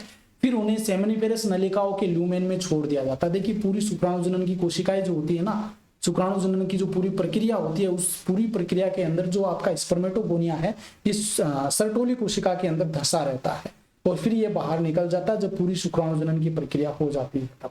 इसके बाद में जो शुक्राणु होता है या स्पर्मेटिड जो होता है इसको कहाँ छोड़ दिया जाता है, सेमिनिफेरस नलिकाओं के ल्यूमेन में छोड़ दिया जाता है और इस ल्यूमेन में छोड़ने की प्रक्रिया है उसे स्पर्मिएशन कहते हैं। ये क्वेश्चन पूछा गया है 2022 में, स्पर्मिएशन कहते हैं, यानी कि शुक्राणु का सेमिनिफेरस नलिकाओं के अंदर के ल्यूमेन में आना क्या कहलाता है, स्पर्मिएशन कहलाता है। ये याद रखें।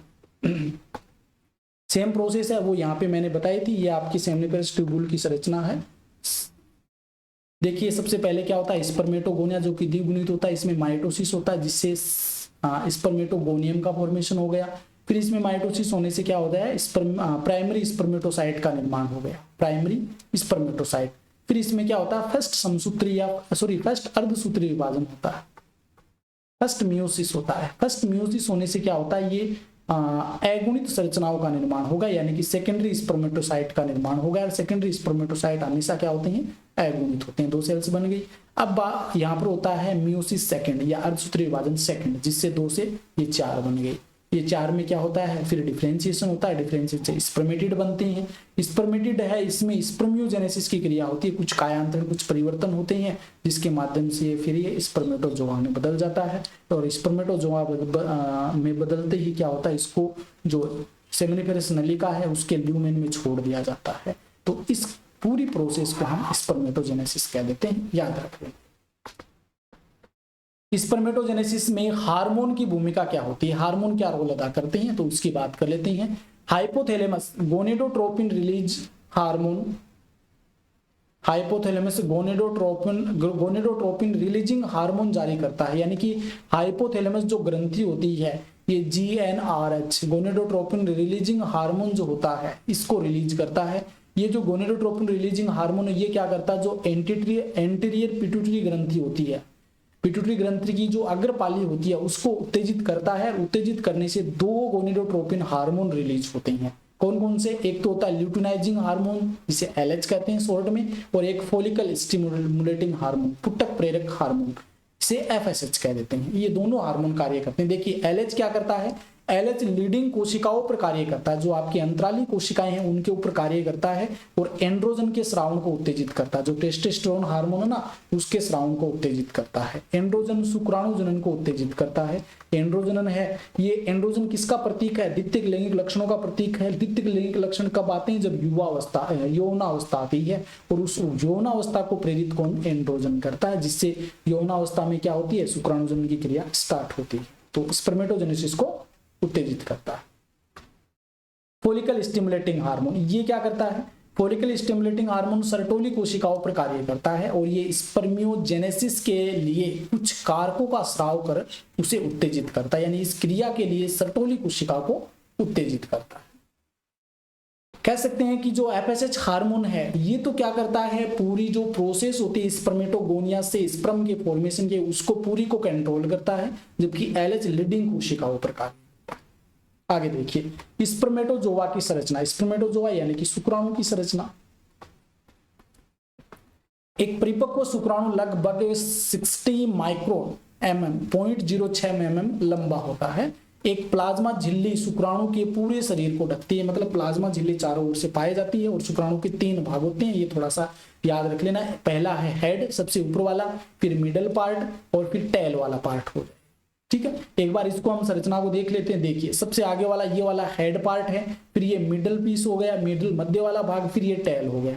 देखिए हेड वाले पार्ट में क्या होता है, सबसे आगे की ओर एक संरचना होती है जिसे एक्रोसोम कहते हैं, और ये एक्रोसोम गोल्जी कॉम्प्लेक्स के द्वारा बनता है, क्योंकि इसमें एंजाइम भी पाए जाते हैं। एंटी फर्टिलाइजर नामक एक एंजाइम इसमें उपस्थित होता है जो जाकर के आपकी अंडाणु की झिल्ली का भेद करता है।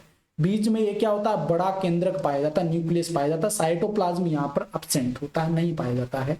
ये आपका समीपस्थ सेंट्रियोल हो गया, समीपस्थ केंद्रक हो गया, केंद्रकाय, सॉरी तारककाय, केंद्रकाय नहीं तारककाय, तारककाय, समीपस्थ सेंट्रियोल।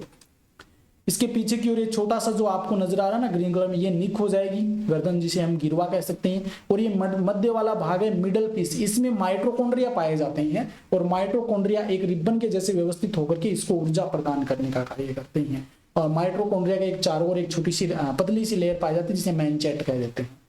माइटोकॉन्ड्रिया के पीछे की ओर जो दूरस्थ तारककाय होता है वो क्या करता है, एक पूंछ का निर्माण करता है, और ये जो पूंछ होती है इसका निर्माण तारककाय के द्वारा होता है, दूरस्थ तारककाय के द्वारा, इसे हम एक्सोनिमा भी कह देते हैं।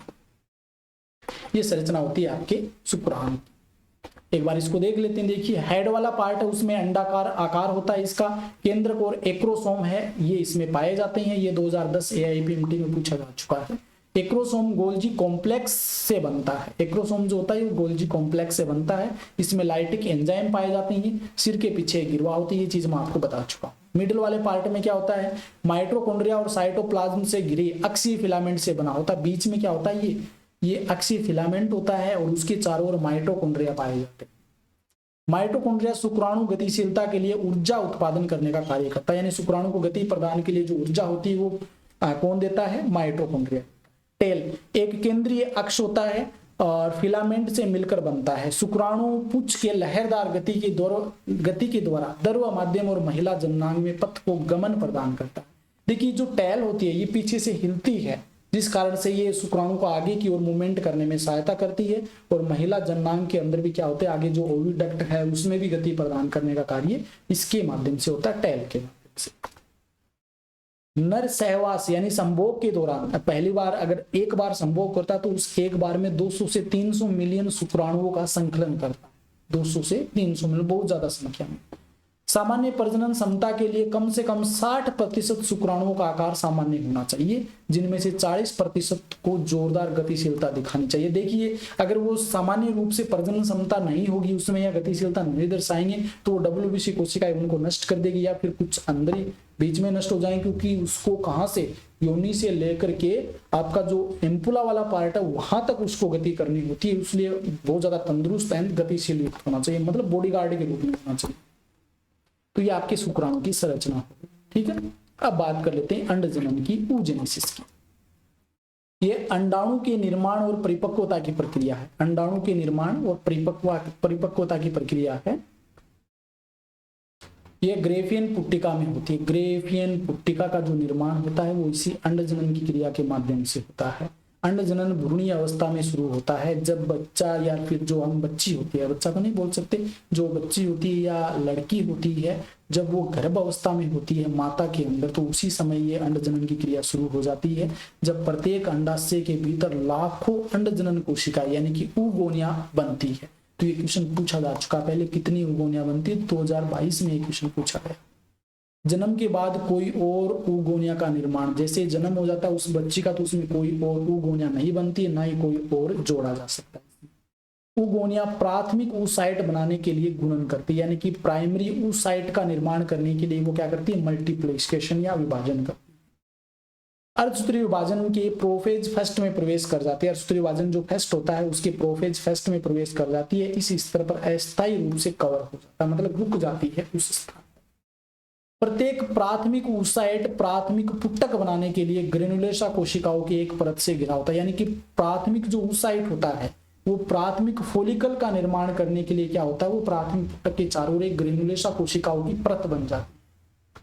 कई प्राथमिक पुट्टक जन्म से यौवन तक की अवस्था के दौरान नष्ट हो जाते हैं। कुछ ऐसे भी होते हैं जो प्राइमरी फॉलिकल्स होते हैं वो जन्म से यौवन अवस्था आती है तो उस समय नष्ट हो जाते हैं। इसलिए युवावस्था में प्रत्येक अंडाशय में, प्रत्येक मतलब दोनों के अंदर अलग अलग, प्रत्येक अंडाशय में केवल 60,000 से 80,000 प्राथमिक पुटक ही बचते हैं। ये संख्या होती है इनकी, यहां से क्वेश्चन बन सकता है। अब देखिए यहाँ पर सबसे पहले क्या होता है, ये देखिए छोटी छोटी जो संरचनाएं आपको नजर आ रही है ये होती है पुटक।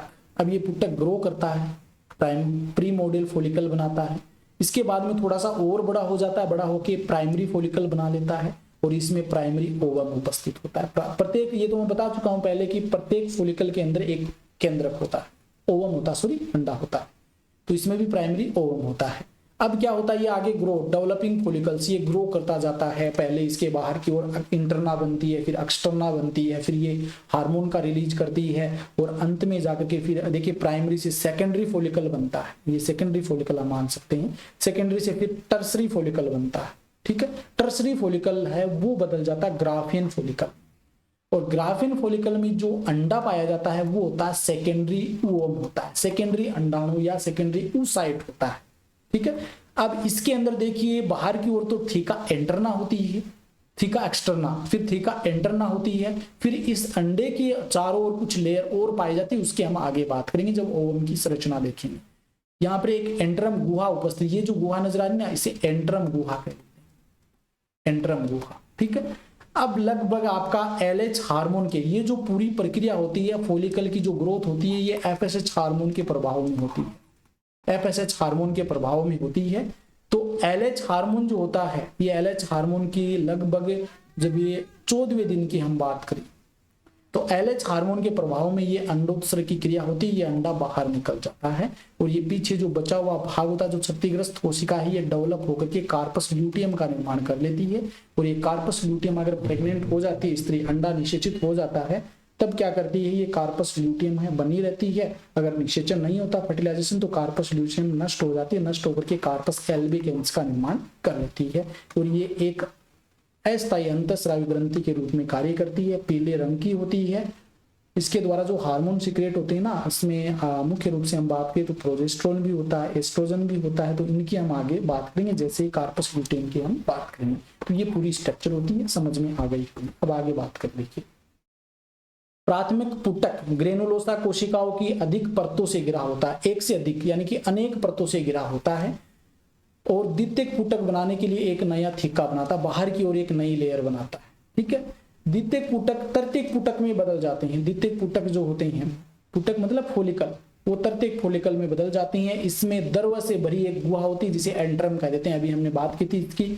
थीका परत एक आंतरिक थीका इंटरना बनाता है, यानी कि एक अंदर की ओर एक परत और बना लेती है जिसे थीका इंटरना कह देते हैं और एक बाहर की ओर बना लेती है जिसे थीका एक्सटर्ना कह देते हैं और ये एक हार्मोन का सिक्रेशन करती है जिसे एस्ट्रोजन कह देते हैं, दोनों मिलकर के। तृतीयक पुटक में प्राथमिक अंडाणु बनता है, तृतीयक पुटक और एक बड़े द्वितीयक अंडाणु और एक छोटे, मतलब तृतीयक पुटक में प्राथमिक अंडाणु है उसमें फिर विभाजन होता है, अर्धसूत्री विभाजन होता है जिसे असमान अर्धसूत्री विभाजन हम कह देते हैं।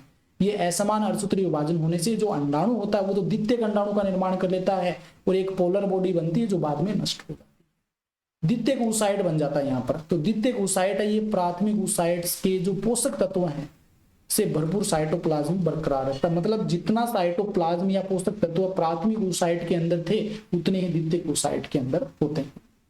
जब ग्राफियन पुटक अब अंडाशय से द्वितीयक oocyte को मुक्त करने के लिए फट जाता है, इसे ओवुलेशन कह देते हैं। यानी कि ग्राफियन पुटक है तो वो LH हार्मोन के प्रभाव में क्या करता है, वो फट जाता है, फट करके oocyte द्वितीयक oocyte को बाहर निकाल लेता है, तो इस क्रिया को ओवुलेशन या अंडोत्सर्ग कहते हैं। यहाँ पे क्वेश्चन ये बन सकता है कि अंडोत्सर्ग के समय जो आपका oocyte होता है वो किस स्थिति में होता है, प्राथमिक oocyte के रूप में या द्वितीयक के रूप में, तो याद रख लेना द्वितीयक oocyte के रूप में होता है।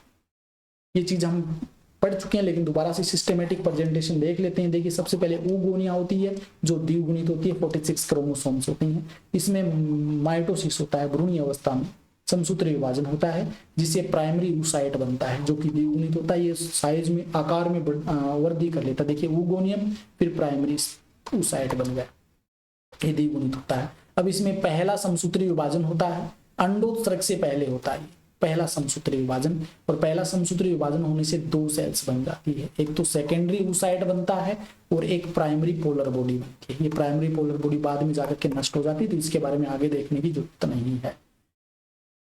प्राइमरी oocyte से हमें मतलब है ये प्राइमरी oocyte है, तो प्राइमरी oocyte जो होता है इसके साथ में फर्स्ट पोलर बॉडी बनती है, इसको छोड़ दीजिए। प्राइमरी oocyte में फिर जब निषेचन होता है, उस निषेचन के समय क्या होता है, द्वितीय समसूत्री अर्धसूत्री विभाजन होता है। दूसरा अर्धसूत्री विभाजन होता है निषेचन के समय, ये आपके शुक्राणु के प्रभाव से होता है, ठीक है। तो दूसरा जो समसूत्री अर्धसूत्री विभाजन होता है, जिससे ये प्राइमरी oocyte है ये बदल जाता है ओवम में बदल जाता है, और एक सेकंड पोलर बॉडी और बनती है। यहाँ पर देखिए ये ओवम बन गया और ये सेकंड पोलर बॉडी बन गई, ये जाकर के फिर नष्ट हो जाती है, यहाँ पर ओवम का निर्माण हो जाता है। ये पूरी प्रोसेस है, ये कहलाती है आपकी oogenesis। इसमें डिफरेंस क्या है, डिफरेंस ये है कि आपका शुक्राणु जनन होता है, उसमें 1 से 4 शुक्राणु बनते हैं स्पर्मेटोगोन या प्राइमरी स्पर्मेटोसाइट से, जबकि यहाँ पर एक प्राइमरी oocyte से कितने, एक ही आपका ओवम बनता है, ये याद रखें। ये सेम पूरी प्रोसेस यहाँ पे दिखाई देगी। प्राइमरी प्रीमोडियल फॉलिकल्स, फिर क्या होता है यहाँ पर ये इसमें oocyte हो गया प्राइमरी, फिर प्राइमरी फॉलिकल बनता है, प्राइमरी फॉलिकल के बाहर एक ग्रेनुलोसा लेयर सेल्स बन जाती है, फिर सेकेंडरी फॉलिकल बनता है, फिर थीका सेल्स बनती है, फिर थीका सेल्स और बनती है, मतलब 2 लेयर बन जाती है, एक थीका इंटरना और थीका एक्सटर्ना। फिर इसके बाद में क्या होता है, इसके बाद में ये फॉलिकल टर्सरी फॉलिकल्स के अंदर ग्राफिन फॉलिकल में बदल जाती है, और इसमें आपका जो ओवम होता है ये सेकेंडरी oocyte के रूप में बदल जाता है, फिर ओवुलेशन होता है। ये पूरी प्रोसेस हमने यहाँ पे देख ली। और ये जो हार्मोन है FSH और LH, इनके प्रभाव में ये ग्राफिन फॉलिकल की संरचना देखिए। सबसे बाहर की ओर थीका इंटरना एक्सटर्ना मैंने बता दिया, ये अंडा हो गया, बीच के अंदर आपका न्यूक्लियस, और ये ओवम हो गया। ओवम के अंदर हम बात करें सेकेंडरी oocyte के रूप में होता है, ओवम के चारों ओर जोना पेलुसिडा लेयर होती है, ठीक है। ओवम ये बाहर की ओर एक जो लेयर होती है उसके साथ में जुड़ा होता है, वो क्यूमुलस ऊस फोर्स के द्वारा जुड़ा होता है। क्यूमुलस ये जो गुच्छा सा ना जिसके माध्यम से बाहर आपके फॉलिकल से जुड़ा रहता है, उसे हम बोलते हैं क्यूमुलस ऊस फोर्स, ठीक है, बेसमेंट मेम्ब्रेन्स के साथ में। ये बाहर की ओर थीका इंटरना हो गई और ये थीका एक्सटर्ना हो गई, ठीक है। ग्राफिन फॉलिकल की संरचना देख लेना, इसमें कुछ ज्यादा समझने की बात नहीं है। आगे देखिए अंडाणु की संरचना किस प्रकार की होती है, ओवम या एग। अंडे में 3 झिल्लियां होती हैं। देखिए पहले तो अंडे का आकार कैसा होता है, गोलाकार होता है, अगतिशील होता है, ये शुक्राणु गतिशील होता है, ये अगतिशील होता है, व्यास 0.2 mm होता है। 3 झिल्ली होती है, पहली प्लाज्मा झिल्ली जो कि आंतरिक परत होती है, दूसरी है जोना पेलुसिडा जो प्लाज्मा झिल्ली के बाहर की परत होती है, और ये नीट 2020 में यहाँ से क्वेश्चन बना है, जोना पेलुसिडा।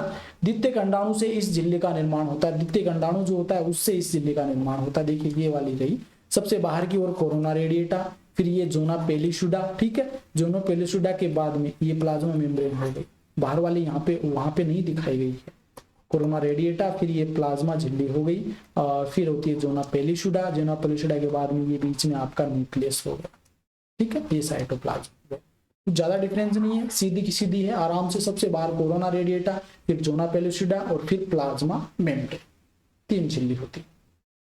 सबसे भीतर की ओर कौन सी, प्लाज्मा झिल्ली, फिर जोना पेलुसिडा जो कि नीट 2020 में पूछा गया, फिर कोरोना रेडिएटा, पुट्टक कोशिकाओं से बनी बाहरी परत होती है।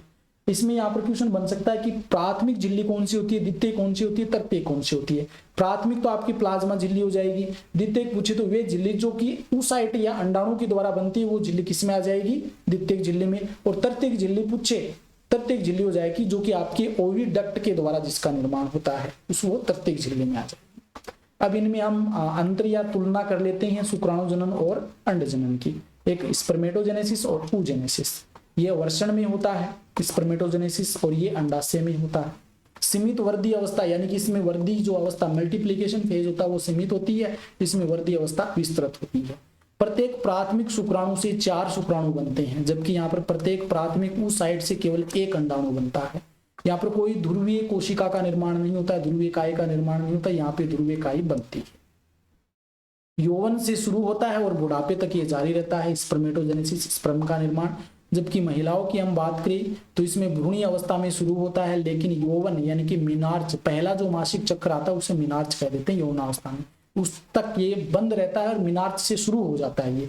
और यह 50 वर्ष की आयु के आसपास, लगभग 40 से 50 के बीच में, 45 से 50 मान सकते हैं, के लिए समाप्त हो जाता है। और उस समाप्त होने की अवस्था को मीनोपोज कह देते हैं। और नीट 2023 में यहाँ से क्वेश्चन बना है। तो ये इनका हमने तुलनात्मक रूप से अध्ययन कर लिया। अब मासिक चक्र की हम बात कर लेते हैं। मेंस्ट्रुअल साइकिल यह एक महिला के जीवन की प्रजनन अवधि है, यौवन से रज्जोनिवर्ती तक। यौवन मतलब प्यूबर्टी से स्टार्ट होकर के रज्जोनिवर्ती तक, मेनोपॉज तक प्रजनन अवधि है। इसके दौरान एक मासिक धर्म से अगले मासिक धर्म के बीच होने वाली जो चक्रीय घटनाएं हैं वो इसके अंतर्गत आती है। इसकी अवधि 28 से 29 दिन होती है। मासिक धर्म चक्र अन्य प्राइमेट जैसे कि बंदर, वानर, इनमें भी देखा जाता। मासिक धर्म चक्र में अंडाशय चक्र जिसमें कि अंडाशय में परिवर्तन होते हैं ओवेरी के अंदर, और गर्भाशय चक्र जिसमें गर्भाशय, डिंब वाहिनी, योनि, इनमें भी परिवर्तन देखने को मिलते हैं। तो ये दोनों ही इसमें शामिल होते हैं। ये देखिए टोटल 28 दिन का होता है। लगभग 4 अवस्था इसमें पाई जाती है। पहली जो अवस्था होती है मेंस्ट्रुअल फेज, ये वाली 3 से 8 दिन तक होती है। ठीक है। दूसरी अवस्था होती है फोलिकुलर फेज जिसमें फोलिकल्स ग्रो करते हैं। यहाँ पर देख सकते हैं फोलिकल्स ग्रो करते हैं जो कि 11 से 27 दिन तक, ये 15 दिन तक मान सकते हैं। वैसे जारी रहती है लास्ट तक जब तक अंडोस्राव नहीं होता है। फिर ओवुलेशन की अवस्था स्टार्ट हो जाती है, ये ओवुलेशन हम देख सकते हैं। और फिर होती है ल्यूटियल फेज जिसमें कार्पस ल्यूटियम का निर्माण होता है, अंडोत्सर्ग की क्रिया होती है। तो ये 4 अवस्थाएं होती है, एक एक करके हम यहाँ पर देख लेते हैं। पहली अवस्था है मेंस्ट्रुअल फेज जो कि 1 से 5 दिन तक होती है। यह चक्र मासिक धर्म प्रवाह है यानी कि रक्त स्राव से शुरू होता है, 3 से 5 दिनों तक रहता है। मासिक धर्म तब होता है जब निकला अंडा निषेचित नहीं होता। जब अंडा निषेचित नहीं हो तो वो बाहर निकालने के लिए क्या होता है, मासिक धर्म शुरू होता है, स्राव शुरू होता है। इसके परिणाम स्वरूप एंडोमेट्रियम लाइनिंग, एंडोमेट्रियम कहाँ, गर्भाशय की जो सबसे अंदर वाली जो लेयर होती है एंडोमेट्रियम, और गर्भाशय की रक्त वाहिकाएं वो टूट जाती है और ये योनि के माध्यम से बाहर निकल जाती है। नीट 2018 में यहाँ से क्वेश्चन बना। मासिक धर्म की कमी गर्भावस्था को इंगित करती है। अगर किसी में मासिक धर्म नहीं आ रहे तो वो प्रेग्नेंट हो सकती है, गर्भ हो सकता है। लेकिन ये कभी कभी ऐसा भी होता है कि तनाव हो या फिर खराब स्वास्थ्य हो, उसके कारण भी मासिक धर्म बंद हो सकते हैं। यौवन के दौरान जो पहला मासिक धर्म आता है, पहला मासिक स्राव होता है, उसे मीनार्च कहते हैं। ठीक है, याद रख लेना, यहाँ से क्वेश्चन बन सकता है। पहली स्टेज हो गई। ये अभी हम आगे इसमें भी पढ़ेंगे। दूसरी अवस्था जो होती है वो होती है फोलिकुलर फेज जिसे प्रोलिफेरेटिव फेज भी कहते हैं। ये 6 से 13 दिन तक होती है। ये मासिक धर्म के 6वें दिन से शुरू होती है, 6ठे दिन से, और 8 से 12 दिन में पूरा हो जाता है। इस चरण में पिट्यूटरी से जो हार्मोन स्रावित होते हैं, गोनेडोट्रोपिन हार्मोन, उसमें फोलिकल स्टिमुलेटिंग हार्मोन और ल्यूटिनाइजिंग हार्मोन ये कार्य करते हैं। प्राथमिक पुट्टक से ग्राफियन पुट्टक का विकास है वो इसी अवस्था में होता है। ग्राफियन पुट्टक द्वारा एस्ट्रोजन का स्राव है वो भी इसी अवस्था के अंदर होता है। ठीक है। गर्भाशय क्षतिग्रस्त जो एंडोमेट्रियम है और डिंब वाहिनी और योनि के जो श्लेष्मास्त्र है ये वापस बनना शुरू हो जाते हैं। देखिए पिछली अवस्था में तो वो डिजेनरेट होकर के बाहर निकल जाते हैं, लेकिन इस अवस्था में दोबारा से एंडोमेट्रियम बननी शुरू हो जाती है। डिंब वाहिनी और योनि में जो श्लेष्मास्त्र है वो बनना वापस शुरू हो जाता है। एस्ट्रोजन जो इससे निकलता है ग्रेफियन पुट्टिका से, उसका कार्य क्या होता है, देखिए द्वितीयक लैंगिक लक्षणों का विकास करता है। महिला में स्तनों का विकास, नितंब का भारी होना, ये सभी योनि का परिपक्व या अंडाशय का परिपक्व होना, ये सभी इसी एस्ट्रोजन के प्रभाव में होते हैं। एफएसएच को रोकता है, एफएसएच को रोकता है। ल्यूटिनाइजिंग हार्मोन है, इसका स्राव को बढ़ाता है, ल्यूटिनाइजिंग हार्मोन के स्राव को। तो ये याद रख लेना फोलिकुलर फेज के अंदर। तीसरी अवस्था आती है ओवुलेटरी फेज जो कि 14वें दिन होती है। ओवुलेटरी यानी कि अंडोत्सर्ग अवस्था हम बोल सकते हैं इसको, अंडोत्सर्ग। एलएच और एफएसएच चक्र के बीच में एक चरम स्तर प्राप्त कर लेता है। यानी एलएच और एफएसएच हार्मोन जो होते हैं इनका, इसमें होता क्या है कि नीट 2020 में क्वेश्चन बना है। यहाँ से एलएच हार्मोन जो होता है इसका स्राव अचानक से बढ़ जाता है, और बढ़ने से क्या होता है, वो ग्राफियन फोलिकल फट जाता है, फटने से अंडा बाहर निकल जाता है। तो एलएच जिसे हम एलएच सर्ज कहते हैं, इसकी मात्रा ज्यादा बढ़ने से एलएच का तेजी से स्राव होता है जो ग्राफियन पुट्टक को टूटने में प्रेरित करता है, टूटने के लिए प्रेरित करता है, और इस तरह ओवुलेशन हो जाता है। और ये 14वें दिन होता है, ये याद रख लेना, इंपोर्टेंट है 14वें दिन। और चौथी अवस्था होती है सेक्रेटरी फेज जिसे ल्यूटियल फेज भी कहते हैं। ये 15 से 28 दिन तक होती है। ये अंडोत्सर्ग के बाद ग्रेफियन पुट्टक एक पीले रंग की अंतःस्रावी ग्रंथि में, अस्थायी अंतःस्रावी ग्रंथि के रूप में बदल जाती है। यानी अंडा निकलने के बाद जो पीछे क्षतिग्रस्त ऊतक रहते हैं ना, उनसे एक नई ग्रंथि का निर्माण हो जाता है। इसे कार्पस ल्यूटियम कहते हैं। 2023 में यहाँ से क्वेश्चन बना है। और इसके द्वारा क्या होता है, प्रोजेस्टेरोन हार्मोन का सिक्रेशन होता है। ये इंपॉर्टेंट है, जो प्रेगनेंसी को बनाए रखने का कार्य करता है। अगर मान लीजिए प्रेग्नेंट हो जाती है, निषेचन हो जाता है अंडे का, तब तो ये ग्रंथि बनी रहती है, वरना क्या हो जाता है, इस ग्रंथि का विघटन हो जाता है और ये फिर कार्पस एल्बिकेंस में बदल जाती है और फिर खत्म हो जाती है। जो एंडोमेट्रियम के रख रखाव, एंडोमेट्रियम को बनाने के लिए कौन से हार्मोन की आवश्यकता होती है, प्रोजेस्टेरोन, और इसी प्रोजेस्टेरोन को प्रेगनेंसी हार्मोन भी कहा जाता है। और ये नीट 2014 में यहाँ से क्वेश्चन बना है। तो ये 4 अवस्थाएं होती है मासिक चक्र के अंदर। देखिए फेज हमने ये पढ़ ली। सबसे पहले 1 से ये बीच में क्या होता है, रक्तस्राव होता है। पहली अवस्था हमने कौन सी पढ़ी थी, 1 मिनट, पहली थी मेनिस्ट्रल फेज, ठीक है, मेनिस्ट्रल फेज हो गई। इसके बाद में दूसरी प्रोलिफेरेटिव फेज, ठीक, और बीच में ये आपकी अंडोत्सर्ग वाली फेज हो जाएगी, जिसमें एलएच हार्मोन अचानक से बढ़ जाता है, जिससे अंडा बाहर निकल जाता है। यहाँ पर देख सकते हैं प्राइमरी फोलिकल, फिर थीका, फिर एंट्रम, यहाँ पर जो ग्राफियन फोलिकल में बदल जाता है। फिर ओव्यूलेशन 14वें दिन होता है, एलएच हार्मोन की अधिक बढ़ना थी, इसे एलएच सर्ज कहते हैं। एलएच सर्ज क्या कहते हैं, अचानक से एलएच की मात्रा में बढ़ना। फिर अंडा निकलने के बाद क्या होता है, यहाँ पर ये भित्ति बनती जाती है, आपकी एंडोमेट्रियम बनती जाती है, ये सिकेटरी फेज है। इसमें क्या होता है, कार्पस एल्बिकेंस बनता है, और कार्पस एल्बिकेंस है ये यहाँ पर। अगर मान लीजिए प्रेग्नेंट हो जाता तो बना रहता, वरना ये नष्ट हो जाता। ये थोड़ा सा आप यहाँ पे देख लेना, ये हार्मोन एस्ट्रोजन और ये प्रोजेस्टेरोन वाला भी देख लेना किस प्रकार से ये ग्रोथ होता है। आगे देखिए, अब प्रोजेस्टेरोन के कार्य क्या होते हैं। एंडोमेट्रियम को अधिकतम सेवनीय बनाना, यानी अधिकतम सेवन करने वाली झिल्ली के रूप में तैयार करना, मोटा बनाना, नरम बनाना, ये प्रोजेस्टेरोन का कार्य होता है। इस प्रकार गर्भाशय आरोपण के लिए इसे तैयार करना प्रोजेस्टेरोन का कार्य होता है। दूसरे, अंडाशय पुटक के विकास को रोकने के लिए एफएसएच के स्राव को रोकता है, यानी कि एक अगर अंडाशय पुटक या फिर कह सकते हैं फोलिकल, जो पुटक फोलिकल्स होता है, अगर एक ग्रोथ कर रहा है तो दूसरा उसके साथ में ग्रोथ न करे, उसको रोकने का कार्य कौन करता है, ये प्रोजेस्टेरोन करता है, क्योंकि एफएसएच को रोक देता है। यदि निषेचन नहीं होता तो कार्पस ल्यूटियम नष्ट हो जाता है, ये एंडोमेट्रियम के विघटन का कारण बनता है और अगले मासिक धर्म यानी कि नए चक्र की ओर ले जाता है। यदि कोई महिला गर्भवती हो जाती तो मासिक धर्म चक्र की सभी घटनाएं बंद हो जाती, जो मासिक धर्म नहीं होता। मासिक धर्म चक्र लगभग 50 वर्ष की आयु में समाप्त हो जाता है, इसे मेनोपॉज कहते हैं। यहां से क्वेश्चन बना 2023। आगे देखिए, निषेचन की क्रिया, फर्टिलाइजेशन या आरोपण, इम्प्लांटेशन, इनकी हम बात करते हैं, इंपॉर्टेंट है ये। देखिए, मैथुन के दौरान वीर्य सीसन द्वारा योनि में छोड़ा जाता है, इसे गर्भाधान कहते हैं, इनसेमिनेशन कहते हैं। इंपॉर्टेंट है ये, क्वेश्चन पूछा गया ये। इनसेमिनेशन किसे कहा जाता है, कि वीर्य है या शुक्राणुओं का योनि के अंदर छोड़ा जाना इनसेमिनेशन कहलाता है। अंडाणु के साथ एक शुक्राणु के संलयन को निषेचन कहते हैं। अगर ए अंडाणु है और इसके ए अंडाणु है और बी आपका शुक्राणु, ये जुड़ करके सी बनाते हैं, तो ये जो क्रिया है निषेचन कहलाती है। और ये फैलोपियन ट्यूब के एम्पुला में संपन्न होती है। वेरी वेरी इंपॉर्टेंट क्वेश्चन बन सकता है कि निषेचन फैलोपियन ट्यूब के कहाँ होता है, तो एम्पुला के अंदर होता है। 2016 में क्वेश्चन बना है। तो एक बार ये जो पूरा का पूरा मार्ग किस प्रकार से शुक्राणु आता है, किस प्रकार से अंडाणु आता है, ये संरचना देख लेते। देखिए, इधर से शुक्राणु आया, इधर से शुक्राणु चला, सेमिनिफेरस नलिका से निकलने के बाद सीसन के माध्यम से इसे वेजाइना में छोड़ा गया, इसे इनसेमिनेशन कहते हैं। फिर वेजाइना से होता हुआ सर्वाइकल केनाल में पहुंचा, सर्वाइकल केनाल से यूटेरस गर्भाशय में पहुंचा, गर्भाशय में इस्तमस में आ गया, ठीक है। अब इस्तमस से ये एम्पुला में चला गया। एम्पुला के अंदर पहुंचने के बाद इधर से क्या होता है, ओवम जो होता है अंडाणु, ये अंडाशय से निकल करके फिम्बरी के द्वारा ग्रहण किया जाता है। फिम्बरी से ये आपका जो ओविडक्ट है उसके इनफंडिबुलम वाले पार्ट में आता है, और इनफंडिबुलम वाले पार्ट से ये चला जाता है एम्पुला में। एम्पुला में पहले से यहाँ पर शुक्राणु है, ठीक है, ये शुक्राणु है एम्पुला में पहले से, इधर से अंडाणु आ गया, ये दोनों मिल गए और मिल करके क्या बन गया, जाइगोट बन गया, जो कि एक द्विगुणित संरचना होती है। ये होता है निषेचन। तो निषेचन कहाँ होता है, एम्पुला में होता है, ओविडक्ट। ये देखिए, यहाँ पर देख सकते हैं आप, इधर से ये ओवम चला, चल करके ये एम्पुला वाले में आ गया, इधर से यहाँ से शुक्राणु चल करके यहाँ आ गया, इस वाले स्थान पर क्या होता है, एम्पुला में निषेचन होता है।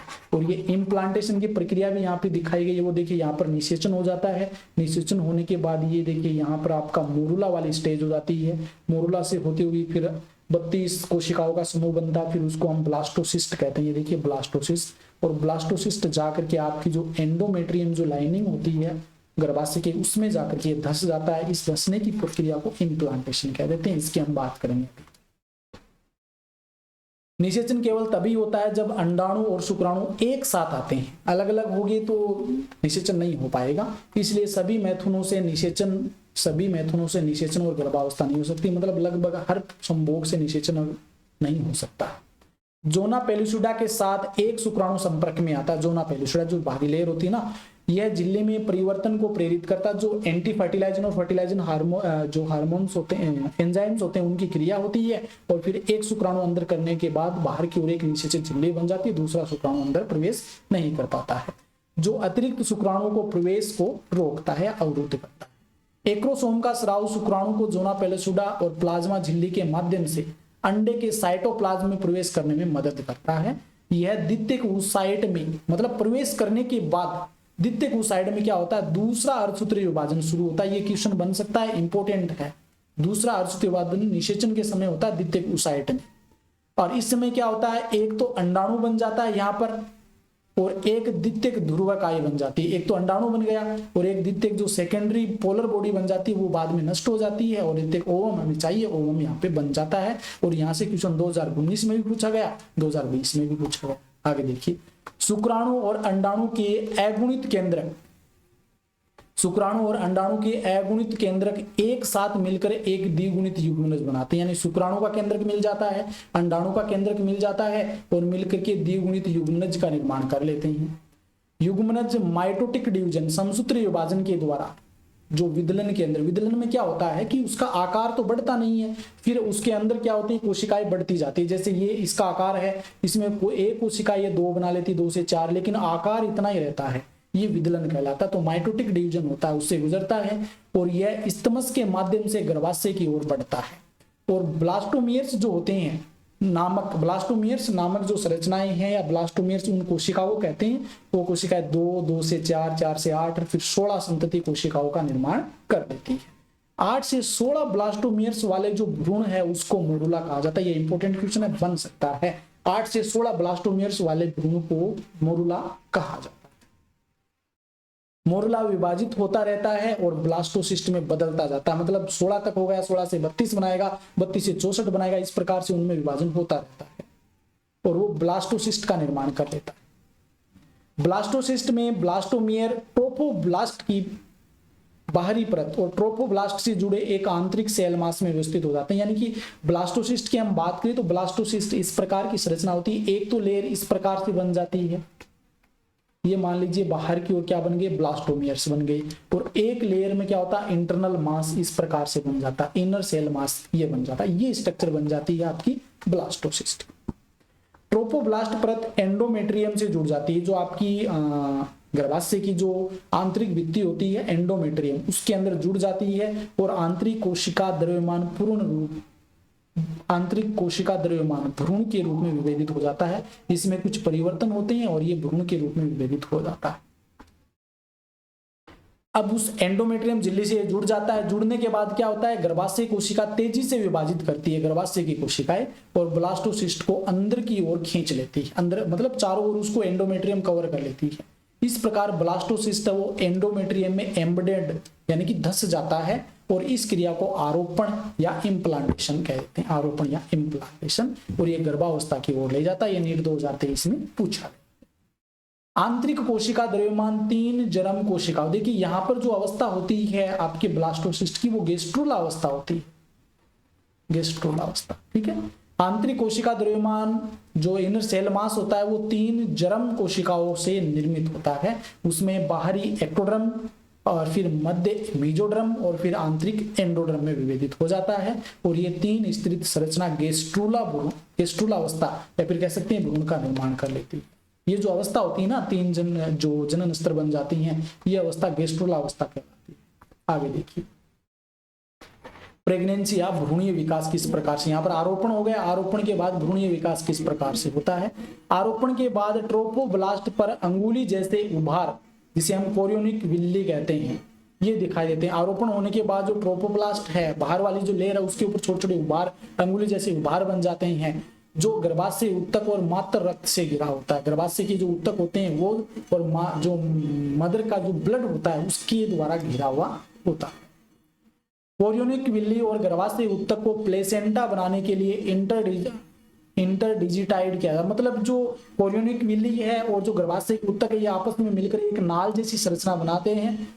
इस प्रकार की संरचना बना लेते हैं और इससे एक ऐसे नलिका निकल जाती है। ये जो संरचना होती है ये प्लेसेंटा कहलाती है। देखिए आगे हम बात करेंगे इसकी, शायद मैंने एक डायग्राम भी ऐड किया होगा, ये रहा, यहाँ पर देखिए प्लेसेंटा, ये रहा। ये जो होता है ये संरचना, ये जो रेड कलर में यहाँ बना ये प्लेसेंटा होता है। तो ये मिलकर के इंटरजाइड होकर प्लेसेंटा बना लेते हैं। यह भ्रूण यानी कि फीटस और मातृ शरीर के बीच एक संरचनात्मक और कार्यात्मक कार्य करता है। यानी कि माता और जो भ्रूण के बीच में जो पदार्थों का आदान प्रदान होता है वो सभी इसी के माध्यम से होता है, प्लेसेंटा के बीच।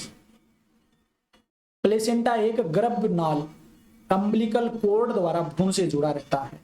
यानी कि यहाँ पर ये भ्रूण है और ये बीच में जो इसके आदान प्रदान का कार्य करता है, जो नलिका रूपी संरचना होती है, इसको अम्बिलिकल कोर्ड कहते हैं, इसके माध्यम से जुड़ा रहता है। यह भ्रूण से पदार्थों को माता के पास और माता से पदार्थों को भ्रूण के पास ले जाने का कार्य करता है, अम्बिलिकल कोर्ड।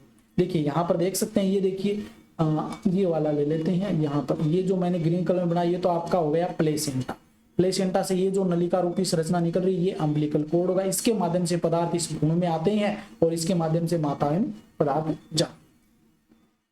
देखिए यहाँ पर पूरी की पूरी चीज, ओवम निकला, ओवम यहाँ पर एम्पुला वाले भाग में फर्टिलाइजेशन हुआ, फर्टिलाइजेशन जायगोट बना, जायगोट से 2 कोशिकीय अवस्था बनी, 2 के बाद में 4, फिर 8 और फिर 72 कोर्स के अंदर क्या होता है 16 कोशिकीय अवस्था बन जाती है, उसे मोरुला कह देते हैं। मोरुला से फिर ये बाहर की ओर व्यवस्थित हो जाते हैं ट्रोफोब्लास्ट सेल्स, और कुछ बीच वाला इनरमास सेल्स और बाहर वाला ट्रोफोब्लास्ट, ये मिलकर के फिर ब्लास्टोसिस्ट का निर्माण कर लेते हैं। 4 दिन के बाद ब्लास्टोसिस्ट बन जाता है और ये ब्लास्टोसिस्ट जो होता है ये एंडोमेट्रियम में जाकर के दह जाता है। ये पूरी प्रोसेस इस प्रकार से। अब देखिए अप्रा प्लेसेंटा के कार्य क्या होते हैं। अप्रा मैंने समझा दिया आपको किस प्रकार की होती है। भ्रूण और मां के बीच बाधा या बैरियर के रूप में काम करता है। मां से भ्रूण तक ऑक्सीजन, पोषक तत्व आदि की आपूर्ति करने का काम कौन करता है, प्लेसेंटा करता है। यानी ऑक्सीजन है, अपशिष्ट पदार्थों को वापस लेके आना और पोषक पदार्थों को उस भ्रूण तक पहुंचाना, ये काम करता है आपका अप्रा। भ्रूण से CO2 और उत्सर्जित अपशिष्ट पदार्थ को हटाता है और जो पोषक पदार्थ उनको पहुंचाता है। अंतःस्रावी ग्रंथि के रूप में भी कार्य करता है आपका अप्रा। ये 2 प्रकार के हार्मोन रिलीज करता है, एक तो मानव कोरियोनिक गोनिडोट्रोपिक हार्मोन जिसे HCG कहते हैं शॉर्ट में, और एक मानव अप्रा लेक्टोजन हार्मोन। इनका श्रावण HPL, इनका श्रावण करने का काम कौन करता है, अप्रा करता है। यहाँ से क्वेश्चन बन सकता है कि प्लेसेंटा के द्वारा स्रावित होने वाले हार्मोन HCG और HPL। आगे देखिए एस्ट्रोजन और प्रोजेस्टेरोन एंड रिलैक्सिन हार्मोन की क्या भूमिका होती है। यहाँ पे रिलैक्सिन भी अंडाशय के द्वारा ही स्रावित होने वाला हार्मोन है। गर्भाशय के दौरान गर्भावस्था के दौरान मात्र रक्त में estrogen, progesterone, cortisol, prolactin, thyroxine, इन हार्मोन्स का स्तर क्या हो जाता है, बढ़ जाता है। जैसे गर्भावस्था होती है तो उस समय एस्ट्रोजन है, प्रोजेस्टेरोन है, कोर्टिसोल है, प्रोलैक्टिन है, थायरोक्सिन है, इन हार्मोन्स का स्तर बढ़ जाता है। ये भ्रूण में क्या होती है, भ्रूण के विकास और मादा में जो माता होती है उसमें उपापचय परिवर्तन गर्भावस्था को बनाए रखने में सहायता करते हैं। भ्रूण का डेवलपमेंट करने में, मादा के अंदर उपापचय जो मेटाबॉलिक एक्टिविटी होती है उसको बनाए रखने में, और साथ में गर्भावस्था को बनाए रखने में सहायता करते हैं।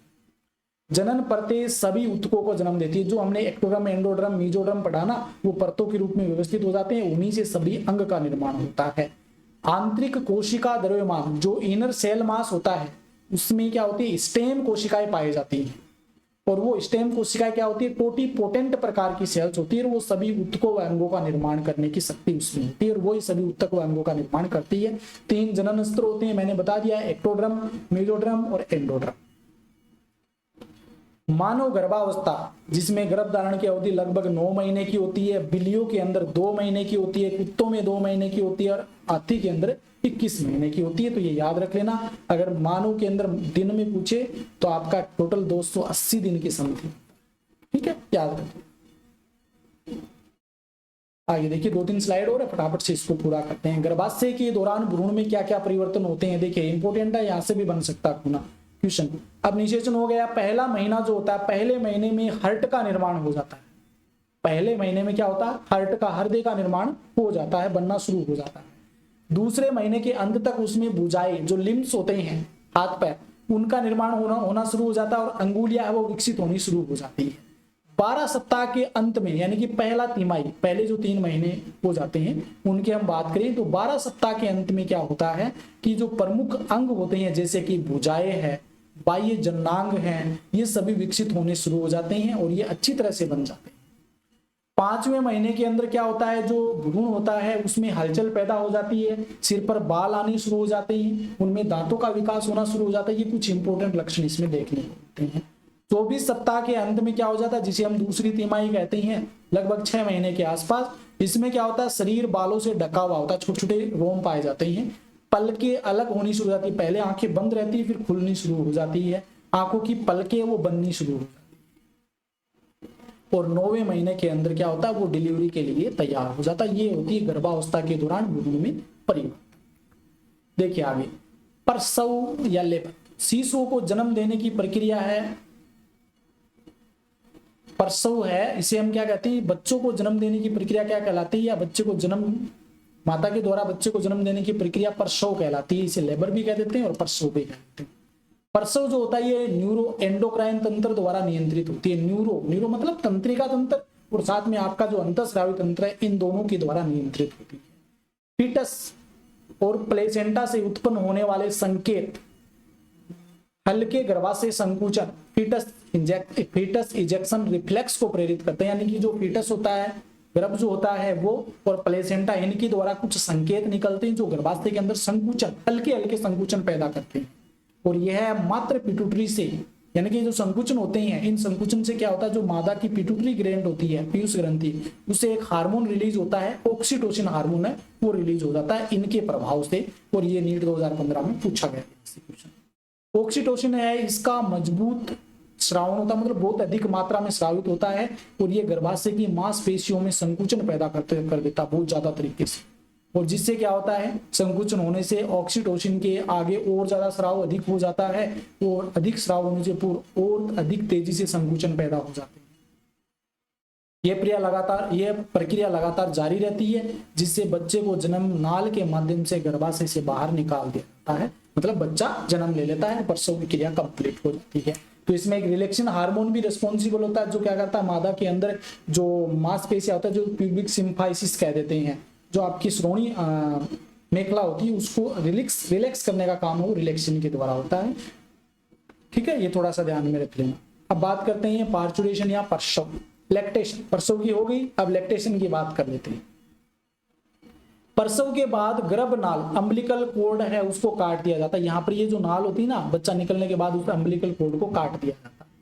गर्भनाल के अपरा और अवशेषों को प्रसव के बाद मात्र शरीर से बाहर निकाल दिया जाता है, यानी कि जो कुछ अवशेष बचते हैं गर्भनाल के या अपरा के, उनको बाहर निकाल दिया जाता है और इन्हें जन्म के बाद कहा जाता है, बर्थ बिफोर कहते हैं इसे। स्तन ग्रंथियां गर्भावस्था के अंत में दुग्ध का उत्पादन करना शुरू कर देती है, इस क्रिया को लैक्टेशन कह देती है। इसके लिए एक तो आपका ऑक्सीटोसिन हार्मोन रिस्पॉन्सिबल होता है, ऑक्सीटोसिन, और एक होता है प्रोलैक्टिन, ये भी हार्मोन भी पूछ लिया जाता है। प्रोलैक्टिन और ऑक्सीटोसिन हार्मोन ही दूध स्रावण के लिए रिस्पॉन्सिबल होता है। स्तनपान के शुरुआती कुछ दिनों के दौरान उत्पादित पीले दूध को कोलेस्ट्रॉम कहते हैं। ये क्वेश्चन भी पूछा गया है कि शुरुआत में जब बच्चा उत्पन्न जन्म ले लेता तो उस समय शुरुआती दिनों में जो दूध निकलता वो पीले रंग का गाढ़ा दूध होता है, उसे कोलेस्ट्रॉम कहते हैं।